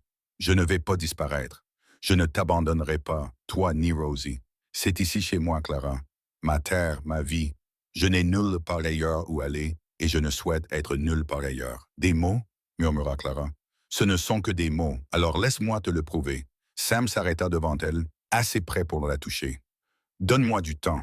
Reste pendant l'hiver. Laisse-moi te montrer qui je suis. Ne pas seulement te le dire. Et si au printemps tu ne peux toujours pas me faire confiance, je te laisserai partir. Sans discussion, sans reproche. Je te paierai tout ce que je t'ai promis et plus encore. Et tu pourras partir librement. Clara le regarda fixement. Pourquoi ferais-tu cela? Parce que je préfère que tu restes de ton plein gré plutôt que de te piéger dans quelque chose que tu regretteras. La voix de Sam était rauque. J'ai déjà été marié, Clara. Je sais ce que cela signifie pour deux personnes de se choisir chaque jour. C'est ce que je veux. Je ne veux pas d'une femme qui reste avec moi parce qu'elle pense qu'elle n'a pas d'autre choix. La porte de la cabane s'ouvrit en grinçant derrière eux. Maman de Sam. Rosie se tenait dans l'embrasure de la porte, se frottant les yeux pour chasser le sommeil, ses cheveux roux emmêlés autour de son visage. Qu'est-ce que vous faites dehors? Il fait froid. Clara s'essuya rapidement les yeux. On regarde juste le lever du soleil, ma chérie. Je peux le voir aussi? Viens ici. Sam prit la petite fille dans ses bras et l'assit sur sa hanche, comme s'il l'avait déjà fait 1000 fois. Tu vois comment la lumière se reflète sur la neige là-haut? C'est comme ça qu'on sait que la journée sera dégagée. Rosie observa les montagnes avec beaucoup de concentration. C'est beau, bien sûr. Clara les regarda ensemble. Cet homme qui avait perdu son fils tenait sa fille comme un trésor, et elle sentit quelque chose changer dans sa poitrine. Peut-être pensa-t-il que la première neige arriva 3 jours plus tard. Ce n'était pas une légère chute de neige comme celle qu'ils avaient connue auparavant, mais une véritable tempête, de celles qui recouvrent les sentiers et retiennent les gens chez eux pendant des jours. Sam avait observé le ciel toute la matinée, lisant les nuages avec l'aisance que lui conférait sa longue expérience. Il faut aller chercher plus de bois, dit-il pendant le petit déjeuner. Une tempête approche, une grosse tempête. À quel point? Demanda Clara. Assez grosse pour nous empêcher de sortir pendant un certain temps. Peut-être une semaine, peut-être plus. Elijah leva les yeux de son assiette. Il mangeait désormais à table, suffisamment fort pour se joindre à eux pendant les repas. Tu ferais mieux d'aller vérifier le troupeau. Assure-toi qu'elles sont à l'abri. Je m'en occupe. Sam prit son manteau. Clara, tu peux t'occuper du bois avec Rosie? Je dois aller voir le bétail. On s'en occupera. Il s'arrêta à la porte. Je serai peut-être absent pendant quelques heures. Ne t'inquiète pas si je ne suis pas de retour avant qu'il ne commence à neiger. Clara sentit un nœud se former dans son estomac. Sois prudent. Les yeux de Sam croisèrent les siens. Quelque chose se passa entre eux, un courant de sentiments qu'aucun des deux n'avait tout à fait reconnu. Je l'ai toujours. Il partit avant qu'elle n'ait pu ajouter quoi que ce soit. La neige commença à tomber 1 heure plus tard, doucement au début, puis s'intensifia jusqu'à former un rideau blanc qui réduisit la visibilité à quelques mètres.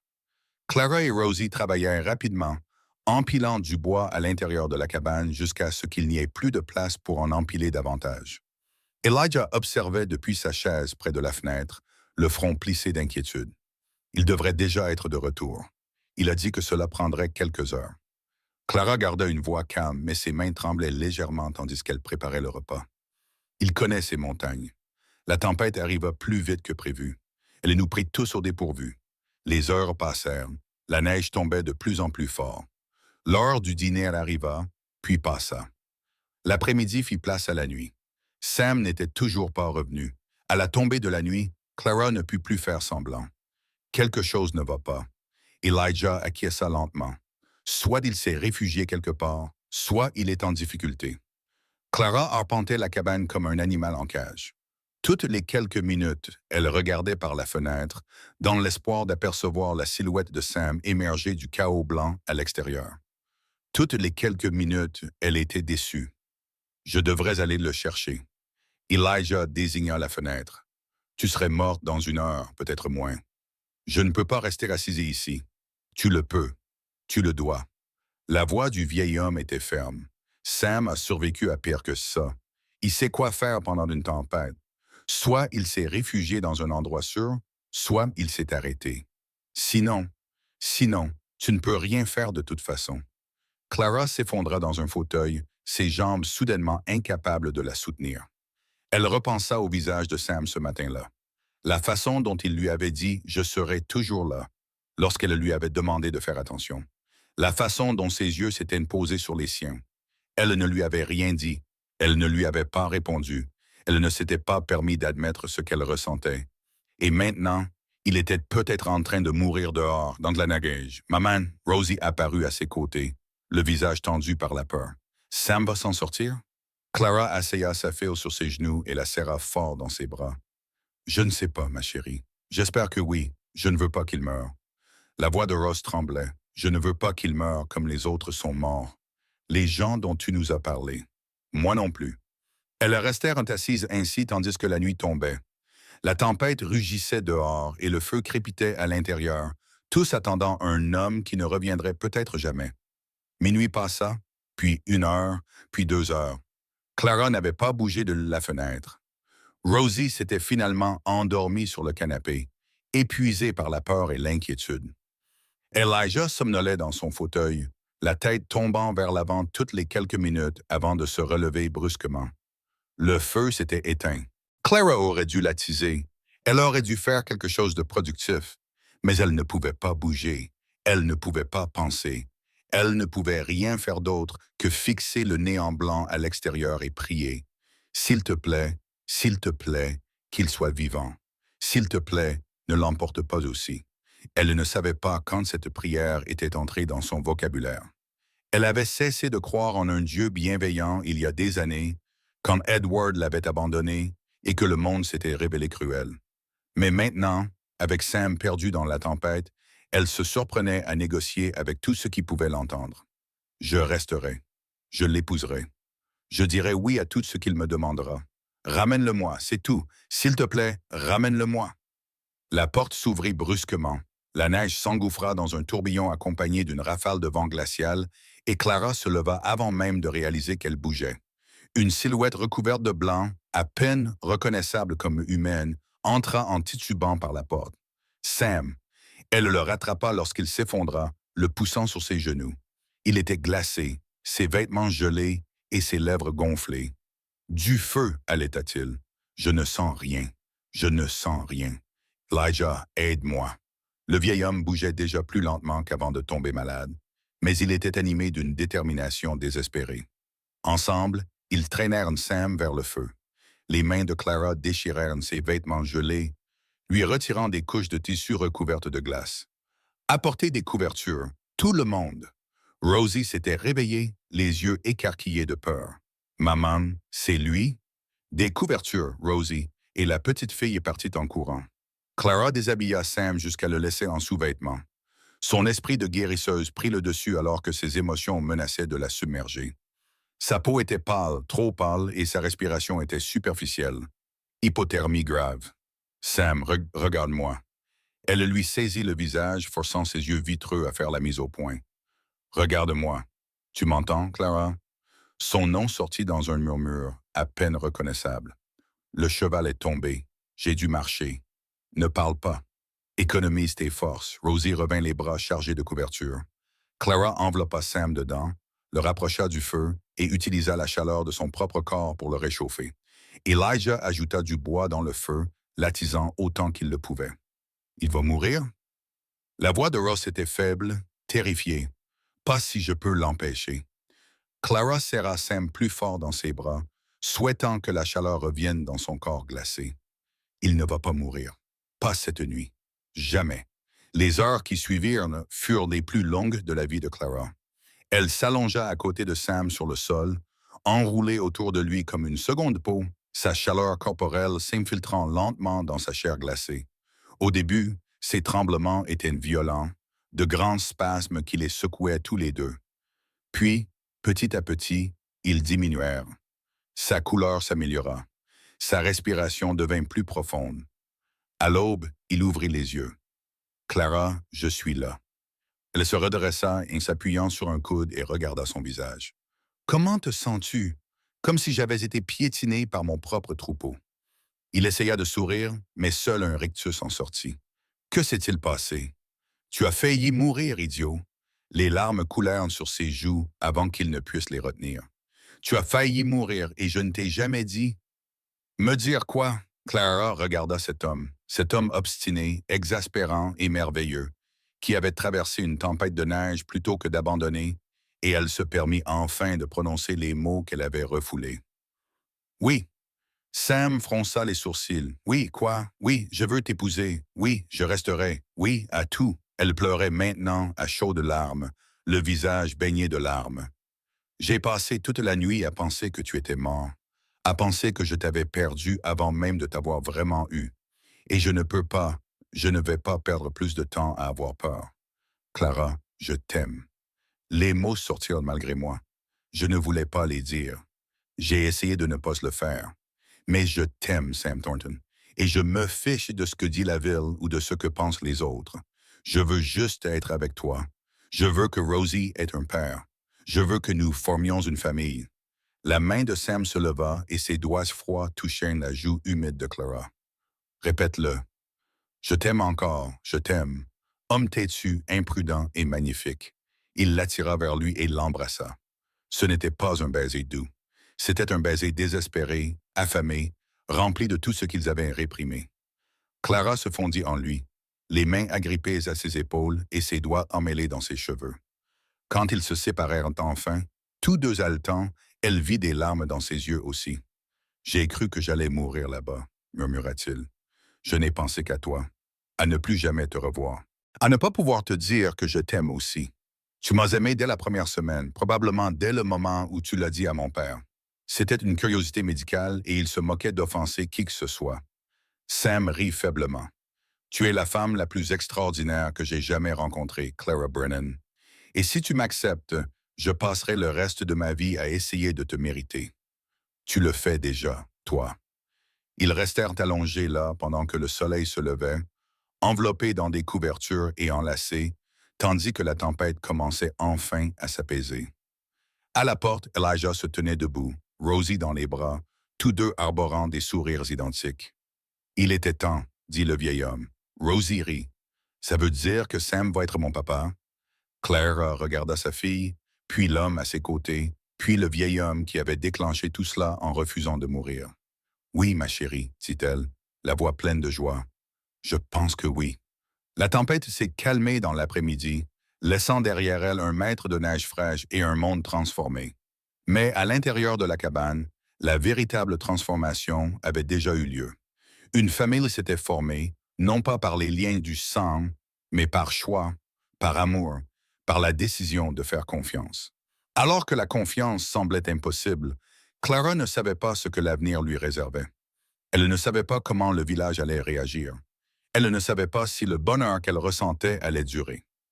Mais, pour la première fois en 10 ans, elle était prête à le découvrir. 2 semaines après la tempête, Sam se rendit à Silver Ridge pour annoncer leur fiançailles. Clara avait proposé de l'accompagner, mais il avait refusé. C'était quelque chose qu'il devait faire seul.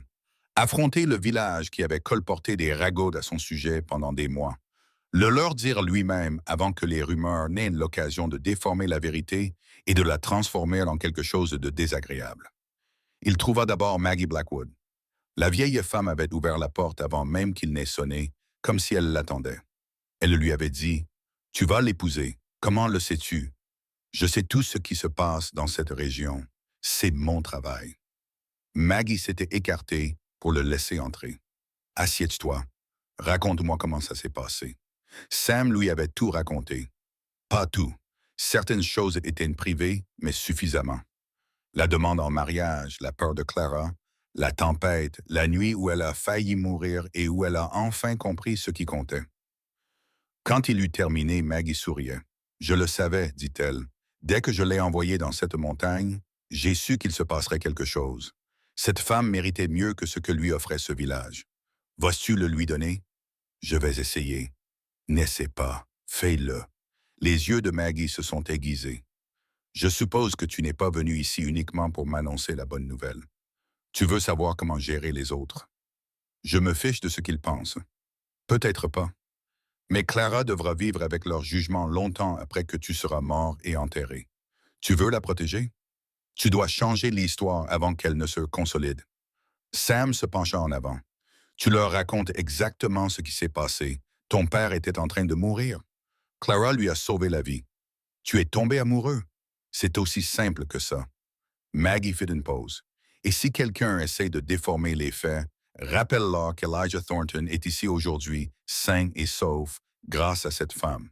Cela a généralement pour effet de faire taire les gens. » Fort du conseil de Maggie, Sam se rendit au magasin. Martha Clemens leva les yeux de derrière le comptoir, l'air à la fois surpris, curieux et malicieusement impatient. « Monsieur Thornton, cela fait des semaines que je ne vous ai pas vu. J'ai été très occupé. Sam ôta son chapeau. Mon père se remet. J'ai pensé que vous aimeriez le savoir.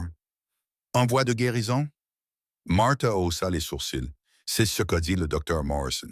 Le docteur Morrison s'est trompé. Il se trouve qu'il y a de meilleurs guérisseurs que lui dans la région. Il laissa le temps à ses interlocuteurs d'assimiler l'information avant de poursuivre. Je vais épouser Clara Brennan. Je voulais que vous l'appreniez par moi et non par les ragots. Martha resta bouche bée. Pendant un long moment, elle sembla incapable de prononcer un mot. Clara Brennan, la blanchisseuse, la guérisseuse, la femme qui a sauvé la vie de mon père, alors que tout le monde avait perdu espoir. La voix de Sam se durcit légèrement. J'apprécierais que tu l'appelles ainsi à partir de maintenant. Mais elle est... Je veux dire, elle a une fille et elle n'a pas de mari, et elle a une fille qui s'appelle Rosie. Cette fille va devenir ma belle-fille, et Clara va devenir ma femme. Sam fixa Martha du regard. Je ne m'attends pas à ce que tout le monde soit content, mais j'espère que les gens seront respectueux. Clara n'a fait que du bien à cette communauté. Elle a soigné des gens qui n'avaient pas les moyens d'aller chez le médecin. Elle a aidé des femmes lors d'accouchements difficiles. Elle a sauvé des vies. L'expression de Martha changea et la surprise fit place au calcul. Eh bien, dit-elle lentement, je suppose que si elle a vraiment sauvé ton père, elle le fait. Tu peux lui demander toi-même. Elle sera en ville la semaine prochaine, si le temps le permet. Sam fit la même annonce dans le salon, à l'église et au bureau de poste. À chaque fois, il racontait la même histoire. Un père mourant, une guérisseuse miraculeuse, un amour né du respect et de la gratitude. Lorsqu'il retourna à la montagne, le récit avait commencé à changer. Pas complètement. Il y aurait toujours des rumeurs, il y aurait toujours des gens qui préféreraient le scandale à la vérité. Mais les bases étaient posées. Clara Brennan n'était pas la grosse blanchisseuse qui avait séduit un homme riche. Elle était la guérisseuse qui avait sauvé la vie d'Elijah Thornton. C'était un début. Les semaines précédant Noël se sont écoulées dans un tourbillon de préparatifs. La mère de Clara est venue de la ville pour rencontrer Sam et Elijah, une petite femme nerveuse qui avait passé 10 ans à voir sa fille souffrir à cause d'une seule erreur. Elle pleura lorsque Sam lui demanda sa bénédiction. Elle pleura à nouveau lorsque Rosie l'appela grand-mère. Elle pleura une troisième fois lorsqu'Elijah la serra dans ses bras et l'accueillit dans la famille. Je n'aurais jamais pensé que cela arriverait, dit-elle entre deux sanglots. Je n'aurais jamais pensé que Clara trouverait. C'est elle qui nous a trouvés, dit Elijah. Ou plutôt, c'est nous qui l'avons trouvée. Quoi qu'il en soit, nous la gardons. Le mariage était prévu pour la veille de Noël. Simple, intime, avec seulement la famille et Maggie Blackwood comme témoins. Clara avait refusé toute cérémonie élaborée. « Je n'ai pas besoin d'un spectacle », avait-elle dit à Sam. « J'ai seulement besoin de toi. » Mais à mesure que le jour approchait, autre chose approchait également. Quelque chose qu'aucun d'eux n'avait prévu. 3 jours avant Noël, une élégante calèche arriva à Silver Ridge. Clara était en ville pour faire des courses lorsqu'elle la vit. Noire et rutilante, tirée par des chevaux gris assortis. Le genre de véhicule qui appartenait à la vieille richesse, à la richesse de l'Est. Son cœur s'arrêta de battre. La porte de la calèche s'ouvrit et un homme en sortit. Grand, blond, impeccablement vêtu, un visage qu'elle n'avait pas vu depuis 10 ans, mais qu'elle n'oublierait jamais. Edward Whitmore. Clara laissa tomber ses paquets et se mit à courir. Elle retourna à la cabane en un temps record, conduisant les voitures si fort que les chevaux bavaient lorsqu'elle arriva. Sam l'accueillit dans la cour, alarmé par son expression. Que s'est-il passé? Que se passe-t-il? Il est là. Clara pouvait à peine respirer. Edward, le père de Rosie, il est en ville. Le visage de Sam devint froid. Quoi? Je l'ai vu. J'ai vu sa calèche. C'est lui, Sam. Après 10 ans, il est là. Il t'a vu? Je ne sais pas. Je ne pense pas. J'ai couru. La voix de Clara se brisa. Pourquoi est-il ici? Pourquoi maintenant? Sam lui prit les mains et les serra fort. Peu importe pourquoi. Il n'a aucun droit sur toi, ni sur Rosie. C'est son père. De sang, peut-être. Mais rien d'autre. Sam serra les mâchoires. Tu as dit que sa famille t'avait payé. Ils t'ont fait signer quelque chose. Des papiers. J'ai signé des papiers. Renonciation à tout droit sur son argent ou son nom de famille. Clara eut un haut le cœur. Mais jamais il ne lui avait fait renoncer à ses droits sur Rosie. L'implication flottait entre eux, terrible et claire. À l'intérieur de la cabane, Rosie aidait Elijah à faire ses exercices et leurs rires flottaient à travers les fenêtres. Elle n'avait aucune idée que sa vie était sur le point de changer. Entre, dit Sam, reste avec Rosie. Ne la quitte pas des yeux. Où vas-tu? Je vais découvrir pourquoi cet homme est ici, Sam. Je ne ferai rien de stupide. Il lui donna un baiser rapide et passionné sur le front. Mais j'ai besoin de savoir à quoi nous avons affaire. Reste ici. Je serai de retour avant la tombée de la nuit. Il descendit la montagne, la rage montant dans sa poitrine. Edward Whitmore, l'homme qui avait abandonné Clara, qui l'avait laissée enceinte et seule, qui avait détruit sa vie sans y réfléchir à deux fois. Et maintenant, il était là, sur le territoire de Sam. 3 jours avant le mariage de Sam, il trouva la calèche devant l'hôtel, le logement le plus cher que Silver Ridge avait à offrir, ce qui n'était pas grand-chose. Sam attacha son cheval et entra. Edward Whitmore était assis dans le hall, buvant du whisky comme un homme qui possédait le monde. Il leva les yeux lorsque Sam entra, avec une expression de curiosité polie. « Puis-je vous aider? Vous êtes Edward Whitmore. »« Oui, et vous êtes Sam Thornton. » Sam s'arrêta à quelques mètres de lui, gardant les mains bien en vue. Il ne se faisait pas confiance pour ne pas lui donner un coup de poing. « Je vais épouser Clara Brennan dans 3 jours. » Le visage d'Edward changea. Le masque de courtoisie glissa, révélant quelque chose de plus dur en dessous. « Ah, c'est donc vous l'élu. L'élu pourquoi? L'élu pour jouer au papa avec mon ancienne connaissance. » Edward posa son verre sur la table. « J'ai entendu des rumeurs à Denver. Au début, je ne pouvais pas y croire. Clara Brennan s'était mise en couple avec un riche éleveur. Elle s'en est très bien sortie. Ne parlez pas d'elle comme ça. Je ne fais que constater. » Edward se leva un époussetant de sa manche. Elle a toujours été ambitieuse, même quand elle faisait semblant d'être innocente. Je suppose que cette ambition a finalement porté ses fruits. Le poing de Sam frappa la mâchoire d'Edward avant qu'il ne décide consciemment de le lancer. L'homme tituba en arrière, heurta sa chaise et son verre de whisky se brisa sur le sol. Du sang coulait de sa lèvre fendue. « Tu m'as blessé. Je te ferai plus mal encore si tu ne me dis pas pourquoi tu es ici. » Sam se pencha sur lui, chaque ligne de son corps criant la violence. « Tu as 30 secondes. » Edward toucha sa lèvre ensanglantée, les yeux calculateurs. « Je suis ici pour affaires. Des affaires ferroviaires. Cela n'a rien à voir avec Clara ou qui que ce soit d'autre. Alors tu n'auras aucun mal à rester loin d'elle. » En fait, la voix d'Edward se durcit. J'avais l'intention de lui rendre visite, pour voir comment va ma fille.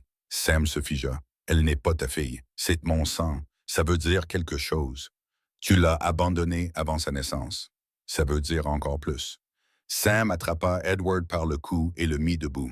« Écoute-moi très attentivement. Ne t'approche pas de Clara. Ne t'approche pas de Rosie. Si tu t'approches de ma montagne, je te tuerai. Tu me menaces. » Edward rit, mais ses yeux étaient désormais remplis de peur. « Tu ne peux pas me tuer. Je suis Edward Whitmore. Ma famille possède la moitié des chemins de fer de ce pays. Je me fiche que ta famille possède la Lune. Si tu fais du mal à Clara une seule fois, tu ne feras plus jamais de mal à elle ni à sa fille. » Sam le repoussa d'un coup. « Quitte Silver Ridge ce soir et ne reviens jamais. » Edward remit ses vêtements en place. Son expression changea pour laisser place à quelque chose qui ressemblait presque à du respect. « Elle doit être quelqu'un de spécial pour inspirer ce genre de dévotion. Alors, peut-être ai-je commis une erreur il y a tant d'années. » Edward ramassa son chapeau par terre. « J'aurais peut-être dû rester, l'épouser, réclamer l'enfant. Tu ne l'as pas fait. Ce n'est pas une erreur que tu peux réparer. Peut-être pas. » Edward se dirigea vers la porte, s'arrêtant sur le seuil. « Mais je me demande si ta Clara sait que tu es ici pour défendre son honneur comme un chevalier médiéval. Elle sait que je l'aime. C'est tout ce qui compte. » Edward sourit froidement et complaisamment. « Nous verrons bien. » Il sortit. Sam resta dans le hall vide, les jointures palpitantes et le cœur battant fort, se demandant s'il avait amélioré ou empiré les choses. Edward Whitmore quitta Silver Ridge cette nuit-là, mais pas avant d'avoir envoyé une lettre. Clara la trouva le lendemain matin, glissée sous la porte de la cabane avant l'aube. Son nom était écrit d'une écriture qu'il reconnut immédiatement, même après 10 ans. Ses mains tremblaient tandis qu'il l'ouvrait. « Clara, disait-il, j'ai appris tes fiançailles. Félicitations. J'ai également appris pour notre fille. » Elle doit être une petite fille très vive. Je regrette de ne l'avoir jamais connue. Peut-être qu'un jour cela pourra être réparé. D'ici là, je te souhaite beaucoup de bonheur dans ta nouvelle vie, Edward. Sous ces mots, il y avait une note plus petite. Mes avocats te contacteront pour discuter des droits de visite. Clara laissa tomber la lettre comme si elle la brûlait. Sam la trouva sur le sol de la cabane, le regard perdu et le visage pâle comme la neige. Clara. Clara, qu'est-ce qui ne va pas? Elle ne pouvait pas parler. Elle ne put que lui tendre la lettre. Sam la lut. Il la relut. Son visage passa de la confusion à la colère, puis à quelque chose de plus profond, qui ressemblait à de la peur. Il ne peut pas faire ça. Si, il le peut. La voix de Clara sonnait creux. C'est son père. Selon la loi, il a des droits. Même s'il l'a abandonné, même s'il ne l'a jamais aimé, la loi dit « au diable la loi ».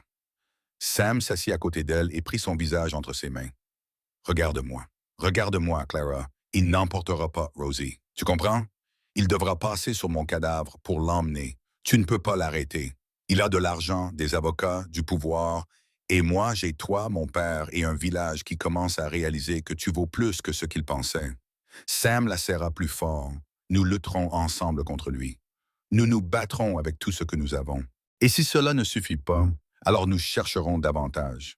Sam l'attira vers lui et la serra fort dans ses bras. Je n'aurais pas survécu à cette tempête. Je n'ai pas failli mourir dans la neige. Je ne t'ai pas trouvé et je ne suis pas tombé amoureux de toi pour tout perdre maintenant. Nous allons nous marier dans 2 jours. Nous allons former une famille et quiconque tentera de nous séparer devra d'abord passer par moi. Clara enfouit son visage dans son épaule et se permit de le croire. Le jour de Noël se leva froid et clair. Le mariage était prévu à midi. Petit, simple, avec seulement la famille et Maggie Blackwood. Mais la nouvelle s'était répandue à Silver Ridge. Clara était guérie. Edward Whitmore était venu. Un homme riche de l'Est voulait emmener leur fille. Lorsque Maggie arriva pour célébrer la cérémonie, elle n'était pas seule. Des dizaines de personnes avaient gravi la montagne. Des patients que Clara avait soignés au fil des ans. Des femmes qu'elle avait aidées lors d'accouchements difficiles. Les pauvres, les désespérés et les oubliés qui avaient été sauvés par ses connaissances alors que personne d'autre ne les avait aidés. Ils arrivèrent avec de la nourriture, des fleurs et des vœux de bonheur.